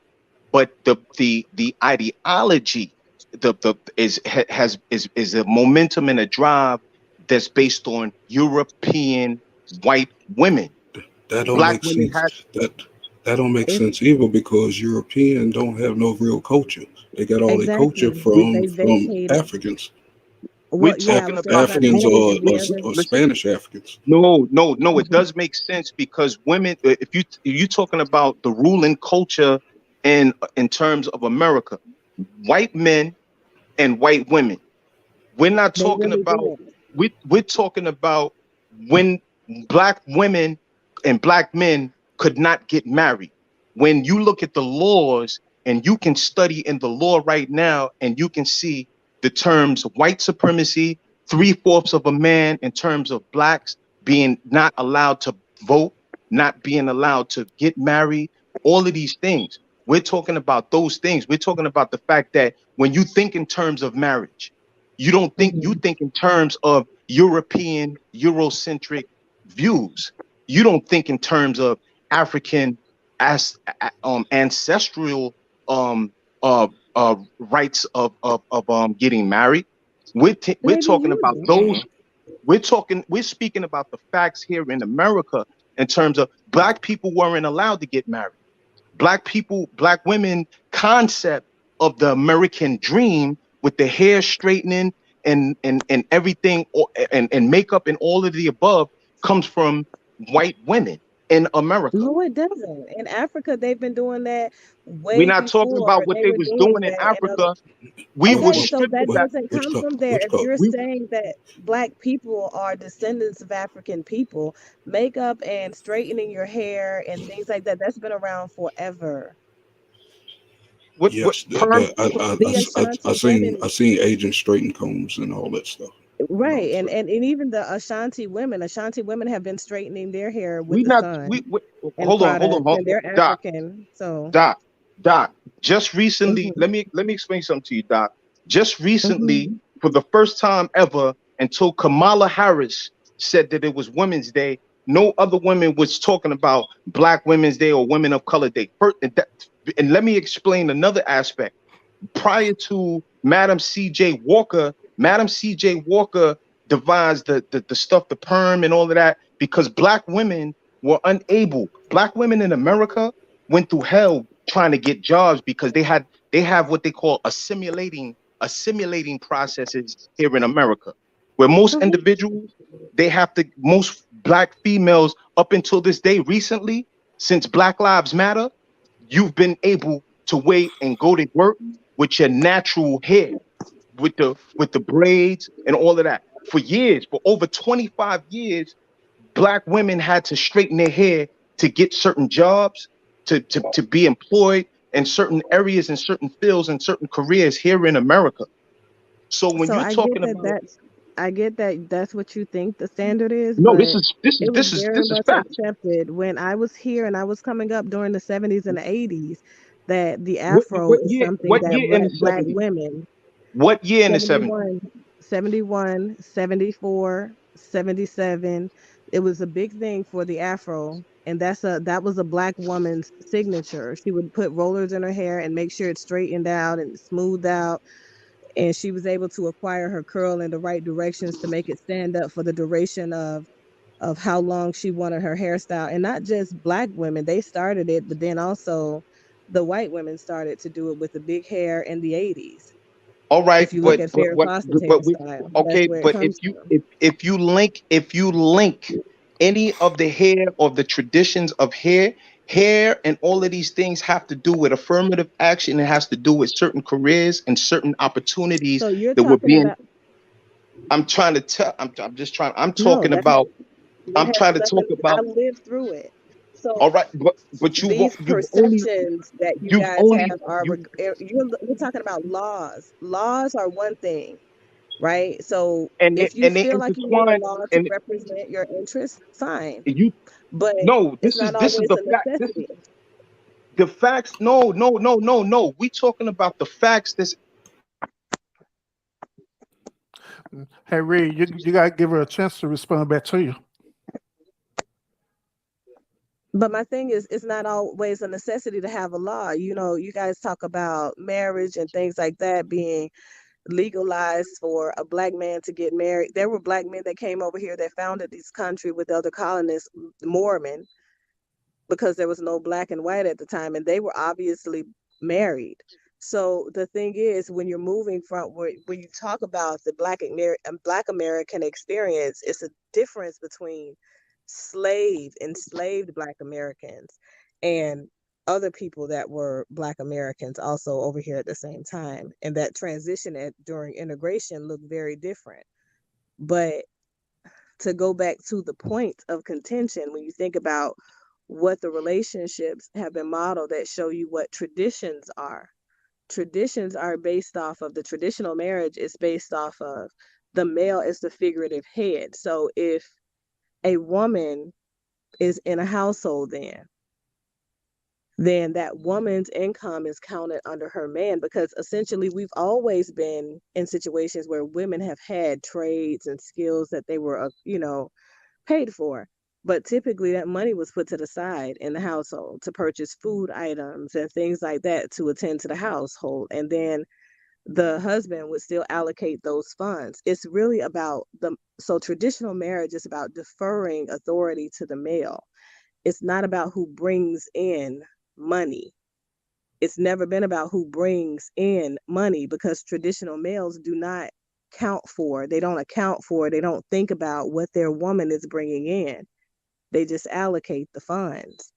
The difference in these modern day relationships is you guys are thinking to yourselves like, oh, she's making more money than me.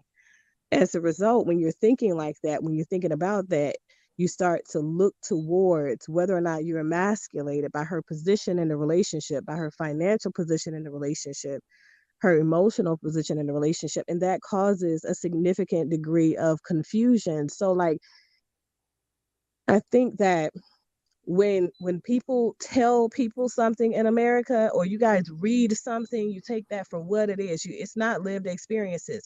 That's why I said, who's teaching you these things? Have conversations with your grandparents or great grandparents. I don't know, because your ages, but have conversations with those people that were born in the 1920s, 1930s, 40s, 50s.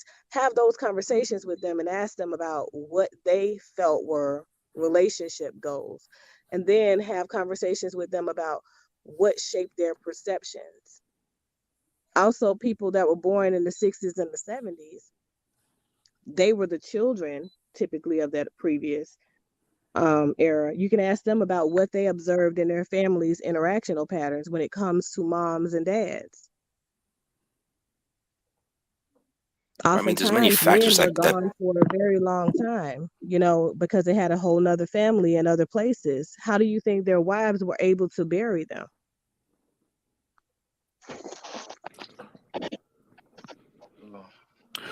Yeah, since you mentioned about that, I want to ask the men about this on this panel too. Or the experience to war as well too. Should we move it? Should we move it towards currently? Well, let me ask this question to the men of the panel. How do y'all feel about women earning more money? Do you do that emasculate you, or make you feel some type of way, or it doesn't matter? Like I said earlier, sometimes they can make more, but because they make more, that don't mean that they really know how to do or what to do with it. You know what I'm saying? Yeah. I mean, it don't bother me at all. I find that women who make a lot of money don't really know how. Well, again, maybe this is anecdotal, but women who I've known who make a lot of money are looking for a partner to teach them about finances, right? So it's one of those things where it's not about who makes the most amount of money. It's who sees value in the other person, right? And what that person can bring to the table to make another person a better or more productive human being, right? So at the end of the day, a lot of us put a lot of emphasis on money, but it really isn't about money, because how you emasculate me is not by how much money you make. It's how you treat me and how you disrespect me, if that's what you plan on doing, right? And it's not about the money. Someone making more than me doesn't mean that I feel less of a man. Dr. Jefferson, in your professional experience, have you ever dealt with any one of your clients, preferably women, who actually will treat their men this way, or have this ideology that if they make more money than their counterparts, that they pretty much the breadwinner and they could control and dictate how the household should run and all these different factors? I've seen a lot of women who have a really hard time with trusting the leadership of a man when they make the bulk of the money and they see that the man is doing things that are financially irresponsible, bad investments and things like that. So it's definitely a different type of woman, because men being financially irresponsible isn't something that was just created. However, I think that women that are more that's just a stereotype, though. I mean, we keep throwing that out there, but that's not always the case. All men ain't irresponsible with money. So everybody at some point will make a financially irresponsible decision. Does it equate to you being a person that's financially irresponsible overall? No. What I said is the women feel a certain way about their men when they are financially irresponsible. So in their specific situations, as a result of them feeling that certain way, they no longer trust those men. And as a result, they start to kind of pull rank, as you say, and separate their finances. And there's a lot of instability in relationships as a result of this. And like I said, it's not a new thing, because back in the day, if you look at just the Black family dynamics, one of the biggest things was financially being set or secure for a lot of Black families, especially during integration, because there was a lot that they felt like they had to prove. But sometimes, because they didn't have therapists and shit like that, then it wasn't a thing. The man would have to find ways to mask his frustrations with life. And it was very difficult for a lot of Black men. And the number one thing was always gambling, the hole in the wall clubs, and that kind of thing typically would lead to the males making either bad investments or empty investments, and sometimes they would be good investments. Okay. I'm just gonna be honest. But the women, it was a different type of woman then to trust where things would land and just be able to sit with it. So I think the woman is different now in the way that she responds to the male taking risks, because men still take risk financially. They still do investments. If they're gonna gamble, they gamble. You see what I'm saying? But the amount of respect for those men making those particular financial decisions without consulting them, I think the outset is different. So you have a lot of women who emasculate men with their actions more so than their words as a result of those particular things. So I see that more frequently. But I also see cases where a lot of women, although they're not with their partners or their boyfriends, they break up with their boyfriends, but the exes are still managing their money. Like I see many cases like that, right? So I don't think being irresponsible financially from a man's side is causing women to either feel a different way or pull away from their men. It's there's more to it than just the finances. It got to be, because I see it totally opposite of what she says, as far as the women who's making the money are actually making the bad investments, gambling, cars that they really can't afford, that's out of their means, you know what I'm saying, and other things. In debt. You know Now, what I'm I saying? agree. In Yeah, I debt. agree with that. But I'm And only focusing on the question he asked about the men and you know what I mean, in a relationship, in relation to the way the women view the men, right? So I'm not talking about it's a man panel. I just want to take up for the men. You weren't gonna make us look irresponsible. no. So I'm not labeling men. I'm gonna say that again. So you can be financially irresponsible with your decisions without being a financially irresponsible person overall. I'm going to say that again. So people can do things. For example, it's called opportunists, right? If you see a car running and you don't have a car, but you know you need to go somewhere and you know you got about 8 miles to walk if you're going to walk like you plan to do. You see that car running and it's unattended and you've been walking up to that car for about 3 minutes and it's still unattended. There's nobody around. That's why they have bait car. Opportunists. Some people way into things because it's an opportunity. That's why it's called a crime of opportunity. So you seize the moment. But in your previous history, you've never stolen anything, right? After that event, you never steal anything, right? So that doesn't make you a car thief in that moment. Maybe made you a car thief in that moment, but you're not a career criminal car thief.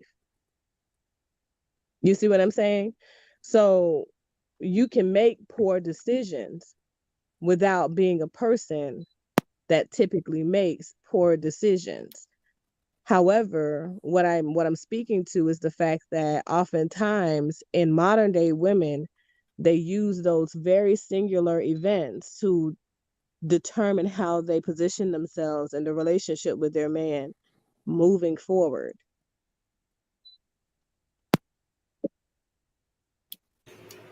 in other words, they make things complex. I mean, things are complex. They've been complex for years, but how you respond to people, I think adequate communication attempts is what's missing in these relationships nowadays, because I don't think that these people were taught to communicate. Not effectively anyway, you know. But so that's just what I see. Hello, everybody. I want to go ahead and welcome on Mr. Tough Love Mario J. He's on the panel right now. What's going on, Mario J? What's going on, people? How y'all doing? What's going on? What up, Mario? What up? Rush. What's going on, Rush? Hey, what up? All right. Yeah, so Mario, right now, I had asked a very interesting question. Pretty much what I was asking the panel, and I directed towards Dr. Jefferson. I was asking from her professional experience, these type of women, what we were talking about earlier about emasculated men because they're making more money than them. How often does she deal with these type of clients, and pretty much what type of advice she'll give them, and she's sharing her perspective about that. So Mario, from your perspective, how do you feel about a woman who earns more money than you do? Do that make you feel emasculated, or it don't matter? It don't matter to me. I think that if you do run across a woman that makes more money, I think it's still how you carry yourself, and how you what you hold in reference to your values. I mean, I noticed that a lot of people who have a lot of materialistic things, they're not well packaged. Like, if you value a lot of materialistic things, you may not be a good communicator. You may not be a good confidant. There are other things that would be highly favored and highly valued that a lot of people don't have. So, if you just come and tell me, hey, I make 6 figures and X, Y, and Z, you make 6 figures, but you got low self-esteem. You see what I'm saying? You're not really confident. So if you lose that, then your chances of actually regaining that is going to be slim to none. You know what I'm saying? Some people, of course, they went to school for a long time, or, they became an entrepreneur and they were able to build themselves up. But I find that a lot of times when people say, I have this, this, and this, and this, they're missing the simple stuff that actually keeps the relationship intact, or actually, if they lose it, it'll be hard for them to regain it or whatever. It's very seldom that you find someone that is packaged 100%. They have the confidence with or without the money. They have the things that we would check off or consider, to be great, and be a confident person. There are a lot of people that have a lot of materialistic things, but they're not confident people, and you can tell. You know what I'm saying? So I wouldn't mind a woman making more money than me. I think it's how what you bring to the table. Hey, great. You have, a couple more zeros behind your your name. That's awesome. You know what I'm saying? But, are you someone that I can respect? Are you someone that's loyal? Are you someone that is honest? Are you a woman, first of all? You know what I'm saying? So I think that depending on whatever your standards and values are, I think that's what's important. You know what I'm saying? The money is great, but what happens if you lose all the money? Are you the type of person that's going to walk out?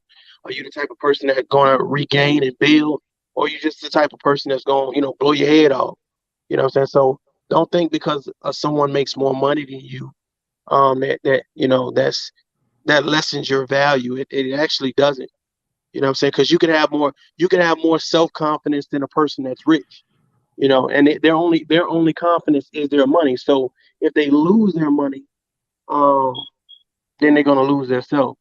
I would rather a person that's confident, that understands their worth, make their money. Because I think Dr. J and myself, I don't know if anybody else is in the military, he said, make the rank, don't let the rank make you. You know what I'm saying? Some people say make the money, don't make the money make you. So that's how I feel in this situation. You know what I'm saying? Make your money, but don't let it be who you are. You know what I'm saying? Don't lose yourself or think that your worth is just money wise. Yeah, I could agree to that, and that also validates what Porter was saying earlier, that he believed that the woman should work, because what if that situation does happen where the man end up becoming sick, or the woman end up becoming sick, and that income dramatically decrease. So that'll be beneficial for both parties, the man and the woman, to actually working to maintain the household one way or the other. Who did you say said that? Part of my presence. Okay, I definitely agree with that, because I think what happens is you cripple your household. There are too many widows that was not a part of the workforce. They were stay-at-home moms doing a great job raising the kids or whatever. But when it was time to go out into the workforce, they were lost. You see what I'm saying? You need to be doing something that keeps you balanced in regards to saying, you know, what maybe it's a stay-at-home business, you know what I'm saying? But you need to be doing something where you're dealing with clientele, providing some type of products or services, so that way you can understand, you know, how the workforce actually runs. Because some people are bewildered. You know, your spouse dies, and you know you was that stay-at-home parent, and now you have to go out there. You know, some people, you know, they don't make it, you know, or they end up getting these low income jobs, you know, because they don't really have the skill set to go compete with, you know what I'm saying, someone that's actually been out there in the workforce. So that's definitely good advice. I think both people should be active, therefore they can share. I mean, and the stresses of work. Hey, my client's this, or you know, my business partner's this, et cetera, et cetera, et cetera. I think it makes you more valuable to showcase your work on a collegiate level. That's just my thought. Yeah, true. Yeah. Now this is going to be the final question tonight. We've been doing good real night. Well, We've been hold on. throwing. I gotta answer part of my presence question. He asked the question earlier, did I change? So people, depending on what you're conversing about, the conversation shifts to different things. I think that essentially a lot of people make a lot of assumptions, and people have a tendency to do that. It's an online platform. However, you No, don't get to know I who people was really referring. are until other questions are asked. No, that's true. It was more of it was a half serious question. It's more in response to all the new information that I found out about you now, as opposed to previously when we spoke. That's all. Yeah, but I know about all that. Yeah, and Mario, he's known me for a bit too. You know what I mean? So I think it depends on where you know a person from, how much background you have. So I think oftentimes there are a lot of things that can be mistaken, misconstrued, etc. You know what I mean? And people, you know, at the end of the day, I say people are entitled to their opinions, right? Yeah, Of absolutely. course. Absolutely. All right. So this is the final question of the night. Once again, I appreciate everyone who's tuning in. I also appreciate the panel, everyone who's here right now, and then also the previous one who were on the panel. I appreciate y'all being on the panel as well, giving your perspective. Now, the final question for tonight is going to be the last question I ask, but it's going to be more in reverse now. All right. So I have to direct this back to you, Dr. Jefferson, because unfortunately you're the only woman on the panel. So just gonna have to deal with it. Oh, I thought Zilton Chat was here, but yeah, go ahead. Yeah, she's in the chat now. But now the same question.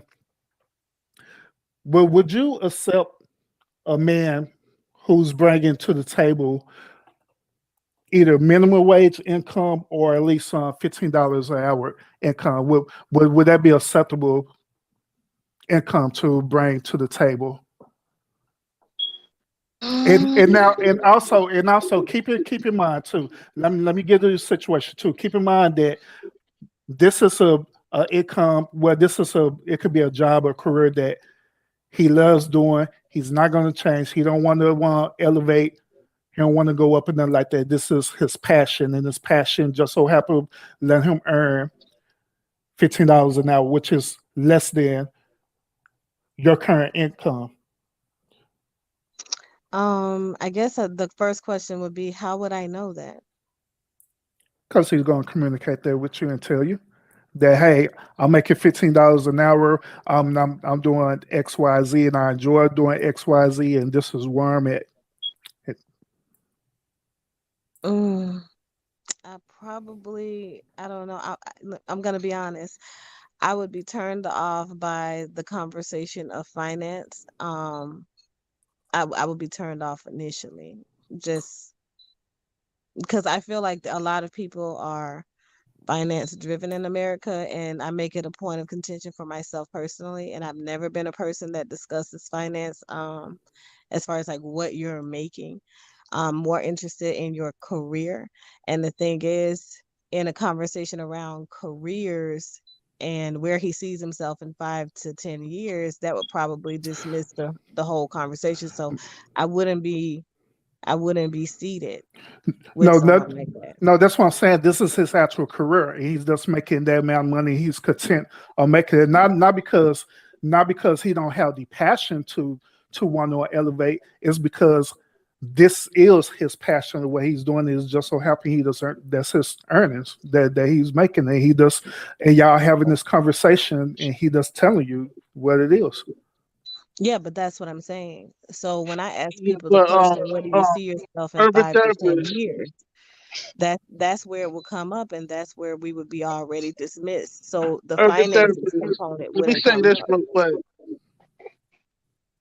Any female that's in the tax bracket making like $100,000 a year, 250,000 a year, she ain't gonna waste her time speaking to a dude that makes $15 an hour.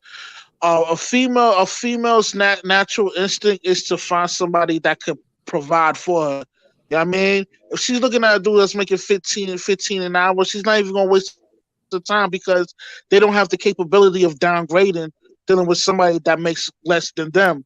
But a dude that's making $250,000, he gonna holler at the fine chick that work at McDonald's. He gonna bust her down. You know what I mean? But see, the thing is, like, you're not a female, and I don't know what bust her down means, but all up in them guts. You know, so I'm gonna say this, you know, being a female that's always I come from money. Money has never been a point of contention for me. So I think that that's a different type of woman, for one, that concerns herself with those particular things. But I feel like it is something that's very important to a lot of women. However, I just in my history, that's never been something that I had to bring up. I've never had to ask somebody, how much money do you make? And I've never had a conversation like at all about how much money a dude makes unless he was a client, because they have a financial affidavit they fill out. So I mean, I've never had that conversation to date. Never. If I can answer it from a guy's point of view, it really, to me, it doesn't really matter how much someone's making. It's, are they making enough to provide for themselves, and whatever lifestyle they want to live? Because there are women who make a lot of money and live a broke lifestyle where they're in debt, they can't manage expenses and bills, and you could see that they're going to be forever struggling. Whereas someone who could be making a lot less, women out here like they balling, but they really broke. They're not, right? Or you could find a woman who makes a lot less but lives a modest life, doesn't wear name brand clothing or designer accessories, and you could tell based on how she lives her life, she's not a liability, right? So again, as I said before previously, when I look at a partner, it's not just her finances, it's also my finances together plus hers, and what we bring to the table together is really what the true income is, right? So if she's coming with, say, 30,000, but her overhead is a lot less, then she's not a liability at all, right? And to be honest, if it came to a point where I had an issue with how much she made, then there's always the option to find out how I can help her make more, right? So there's always things like that, as long as she's willing to learn and she has the type of personality where she's receptive. That's really all that matters to me in that respect. I find it interesting, though, that so many men find it, you know, an important part of the conversation to discuss how much a woman makes in this generation. And I thought it was a generational thing in general. But like my last daughter that's engaged now, you know, when her boyfriend came to me, well, fiance now, when he was a boyfriend, he came to me and he asked me for her hand in marriage. And one of the things that he mentioned is her mindset. And this particular one of my daughters is she's something. but anyway, he mentioned, he was just like, I feel like we have a similar background, similar heritage, because essentially a lot of people kind of consider us to be very much in alignment with Hispanic culture and things like that. And, conversations with his father, his mom, and he's a Hispanic guy. And he was just like, I don't know why it is, but she has a problem with allowing me to pay for things, like, and she makes it her point to make it clear that she can pay her way when we go out to dinner and things like that. Like, I'm having a real problem with that. And I just wanted to know from you if there is something that I could do. I said, you guys should go to couples counseling with someone else. But I feel like she's developed that mindset because she's, my daughters, they come from me. Of course, we're culturally suited in a certain way. So she's only had 2 long-term relationships, and he's the second one. So the first one that she had was a guy who was Black American. And this particular guy, they were dated for like 4 years. Dated for like 4 years. And I remember looking at my husband like, God, I hope he never asks her. Put that out there. I was like, because I really don't see us having grandkids by this kid. But in his mind, he was one of those guys. He was like, well, how much money are you making? Oh, yeah. So now you've leveled up, and she's in her early 20s. And, he was like, I remember this boy, that one, coming to me and saying, well, she's making $65,000, and we're not even done with college. At the time, she's going to school to become a veterinarian. And he was just like, so I really won't have to work. She can, she can work, and she can be the breadwinner, and I'm okay with that. And those kinds of conversations. And I looked at my husband, he looked at me, and we were like, okay, so I don't know what you're going to have to do to sabotage this relationship, but we're about to do it. Question: when is the appropriate time to talk about finances in the relationship, or what you bring to the table? Yeah, I think about what finances are, or how you manage finances is more of an appropriate conversation versus, by the way, how much money are you going to contribute to the household? Or you can have the conversation about, do you expect for me to contribute, or what, this is my standard? I think that you can have that conversation initially, because I think that it definitely allows people to see where the relationship is going. You see what I'm saying? In the very beginning, I feel like that's definitely a first date conversation. But I know for my daughters, regardless of how much money they're bringing into the relationship, they've been conditioned by their father and culture to defer to a man's leadership when it comes to providing for the household. And that naturally includes whatever they're bringing, because they have their very independent mindsets, and they're like, I'm going to work because you've worked. I've seen you work my whole life, and you guys have never had any issues. And so they have that mindset, but the mindset comes from tradition. For us is, regardless of what the woman brings in, the household, the stability, the relationship, everything in that family system is based off of what the man determines is within range for the couple system. And so it's just naturally a deference. But so that man, typically, I know a man from my culture for sure would never equate my income to what provides stability for the household, because in my history, the men are thinking, well, if I end up ill, right? If I end up unable or incapable of providing for the family system, this is going to carry us until I move into a different position, or we're going to use that money for financial investments. And, we've had those discussions and things like that, but that's after you're married already. So that's just, my experience. But I do realize that that some men in this generation are having that conversation, and I've seen how it impacts not necessarily the person, because they may not even be, a lot of these women are very comfortable having that conversation and seating themselves in those relationships. But if you're talking about parents that are responsible for paying for the first wedding for a woman, a parent is not going to marry her daughter off, his daughter off, to a man that is accounting for her income. Yeah, gotcha. I know one thing, just to be brief. I know one thing, being in America, men are defined by ownership. And in America, if you don't own anything, you are nothing in America. Everything in America is defined by ownership.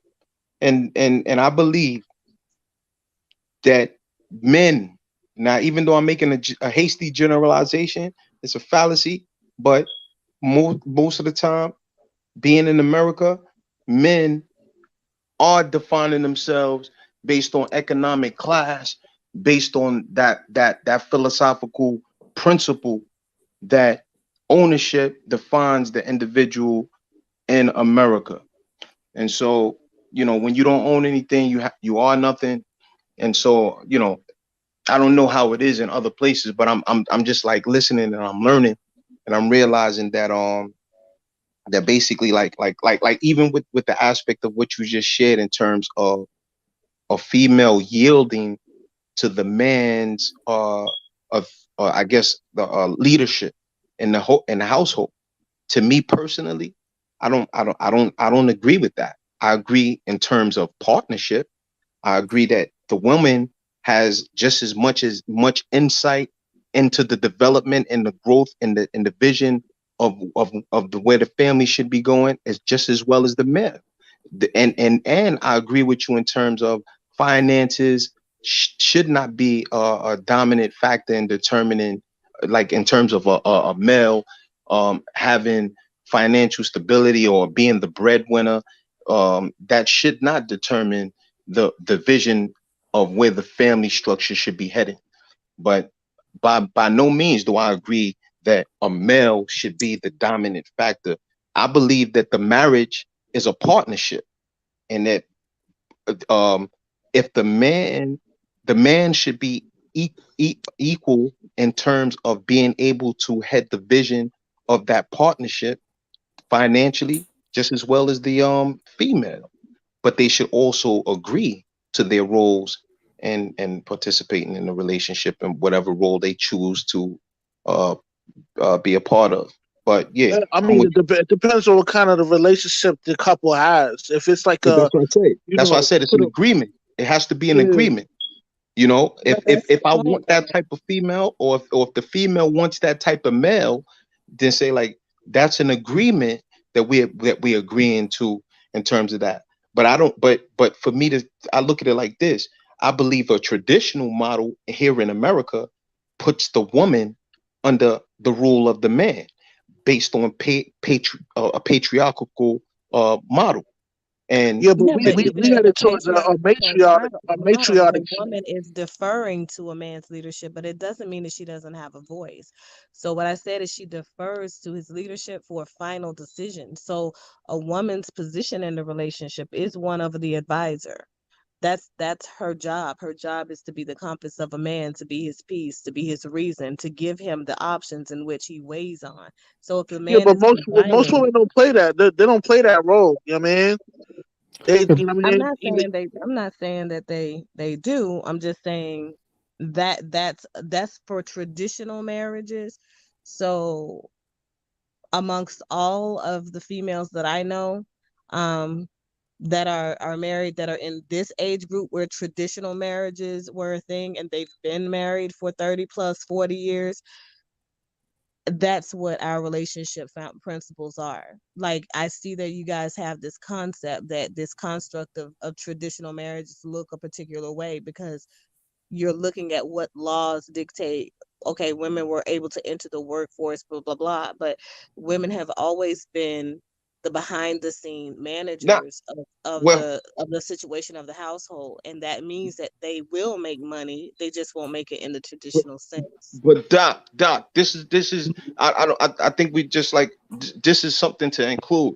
Like, let me ask you just to answer the question. Like, what dictates, like what creates the philosophy in which does religion is religion a dictating factor in terms of or a factor in terms of how you run your household, or why you believe the way you believe? What is the that's the Culture. question. So It's the culture does include several religions, and none of them guide what, it's just about culture. So culture is about gender roles, expectations, very similar to how, like, here, when you condition your kids, when you tell them that, oh well, if you say the white man has been suppressing us, or the white man, this system wasn't generated for us, that's culture. You may not think about it, but it is. So when your kid goes out into this world, their mindsets are as you preach, so that shapes how they interact in the world. Culture is conditioning the child about how your history has been impacted by other people, your people that you're a direct descendant of, and as a result, where you've moved, where your lineage has gone since then.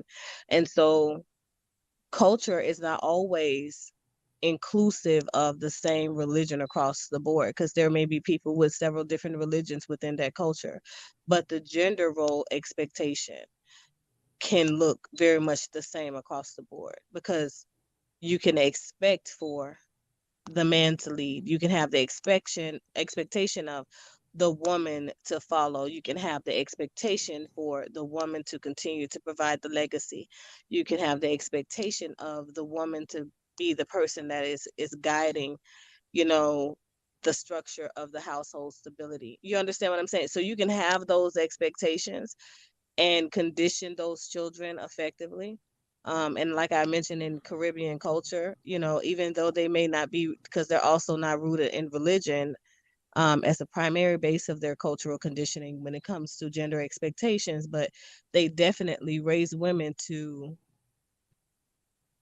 defer to a man's authority, final say. So you may provide those guys with that basic conditioning that he needs to know, okay, this is what are the stakes. These are the stakes for the conversation I'm about to go into. She's done the legwork. I'm going to go in, represent our family. This is the decision that I've already let her know I'm going to make. This is where I publicly announce that. So what goes on behind closed doors and what goes on in society on the outside looks different, which is why I think so many people have misconstrued notions of what traditional relationships look like, because you only see what goes on in the societal elements. So outside of the bedroom, you don't see what happens in those private conversations. Well, we're supposed to get ready to wrap it up right now. Actually, I appreciate everyone who's tuning in tonight. I also appreciate everyone who's on the panel and everyone who were on the panel. I appreciate y'all a whole lot. Now, what I want to do, I want to go ahead and give the remainder of panel members their final thoughts. Keep it 60 seconds, so let's please. Final thoughts. Let's start with you, Rush. Yo, man, just seek wisdom, practice humility, and remain sucker free. What? That's what's up. Yeah. I second that one.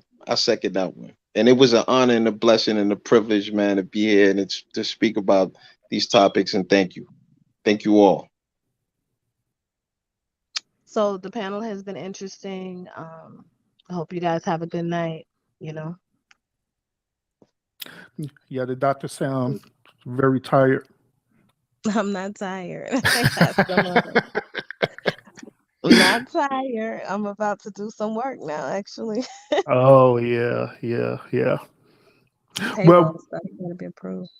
Yeah. Well, once again, I appreciate everyone tuning in. I also appreciate the panel members as well. The goal tonight was just to give different perspectives from everyone, different way of life and their way of thinking as well, And I know I know without a shadow of doubt that everything that was said here on this panel, I know that many people got different perspectives, and it will help them with their real life as well too. Right. So, once again, I appreciate everyone. If you want to like the content, go ahead and follow the Official Urban Therapist. I am on Facebook. I'm on YouTube. I am now on Twitter as well as Instagram and Spotify. Right. So we appreciate y'all, and like I always, y'all. Hey, wait, I'm on Spotify too. I mean, I'm on all podcast places. Oh yeah, but why you didn't shout your page out? You know you're supposed to be doing that while we're closing out. You know how we roll with Dr. J. So y'all find me anywhere that you're listening to podcasts or checking out content in general, life discussions with Dr. Jefferson. I talk about a host of things around accountability in the Black and Brown community, and those things that affect Black and Brown communities in general, whether it's nationwide topics or international topics. So that's what I got. Awesome. Shout out your platform too, Reed. Yeah, Big Shot Reed. You know, you can check me out on Blog Talk Radio /Neo Nation. That's 347-857-1311. I repeat, 347-857-1311. Tune in on Fridays from 7 to 9, and you can check me out then, or check me out on Saturdays from 7 to 9 with Dr. Gregory Hall, who's the professor of finance. Like I said, Blog Talk Radio /Neo Nation. Check us out. I appreciate it. Yeah, y'all please follow their platforms as well to support us. Support us. All right, so y'all continue to fight. Y'all continue to fight fate with faith, and we will see you next time. Peace. Peace.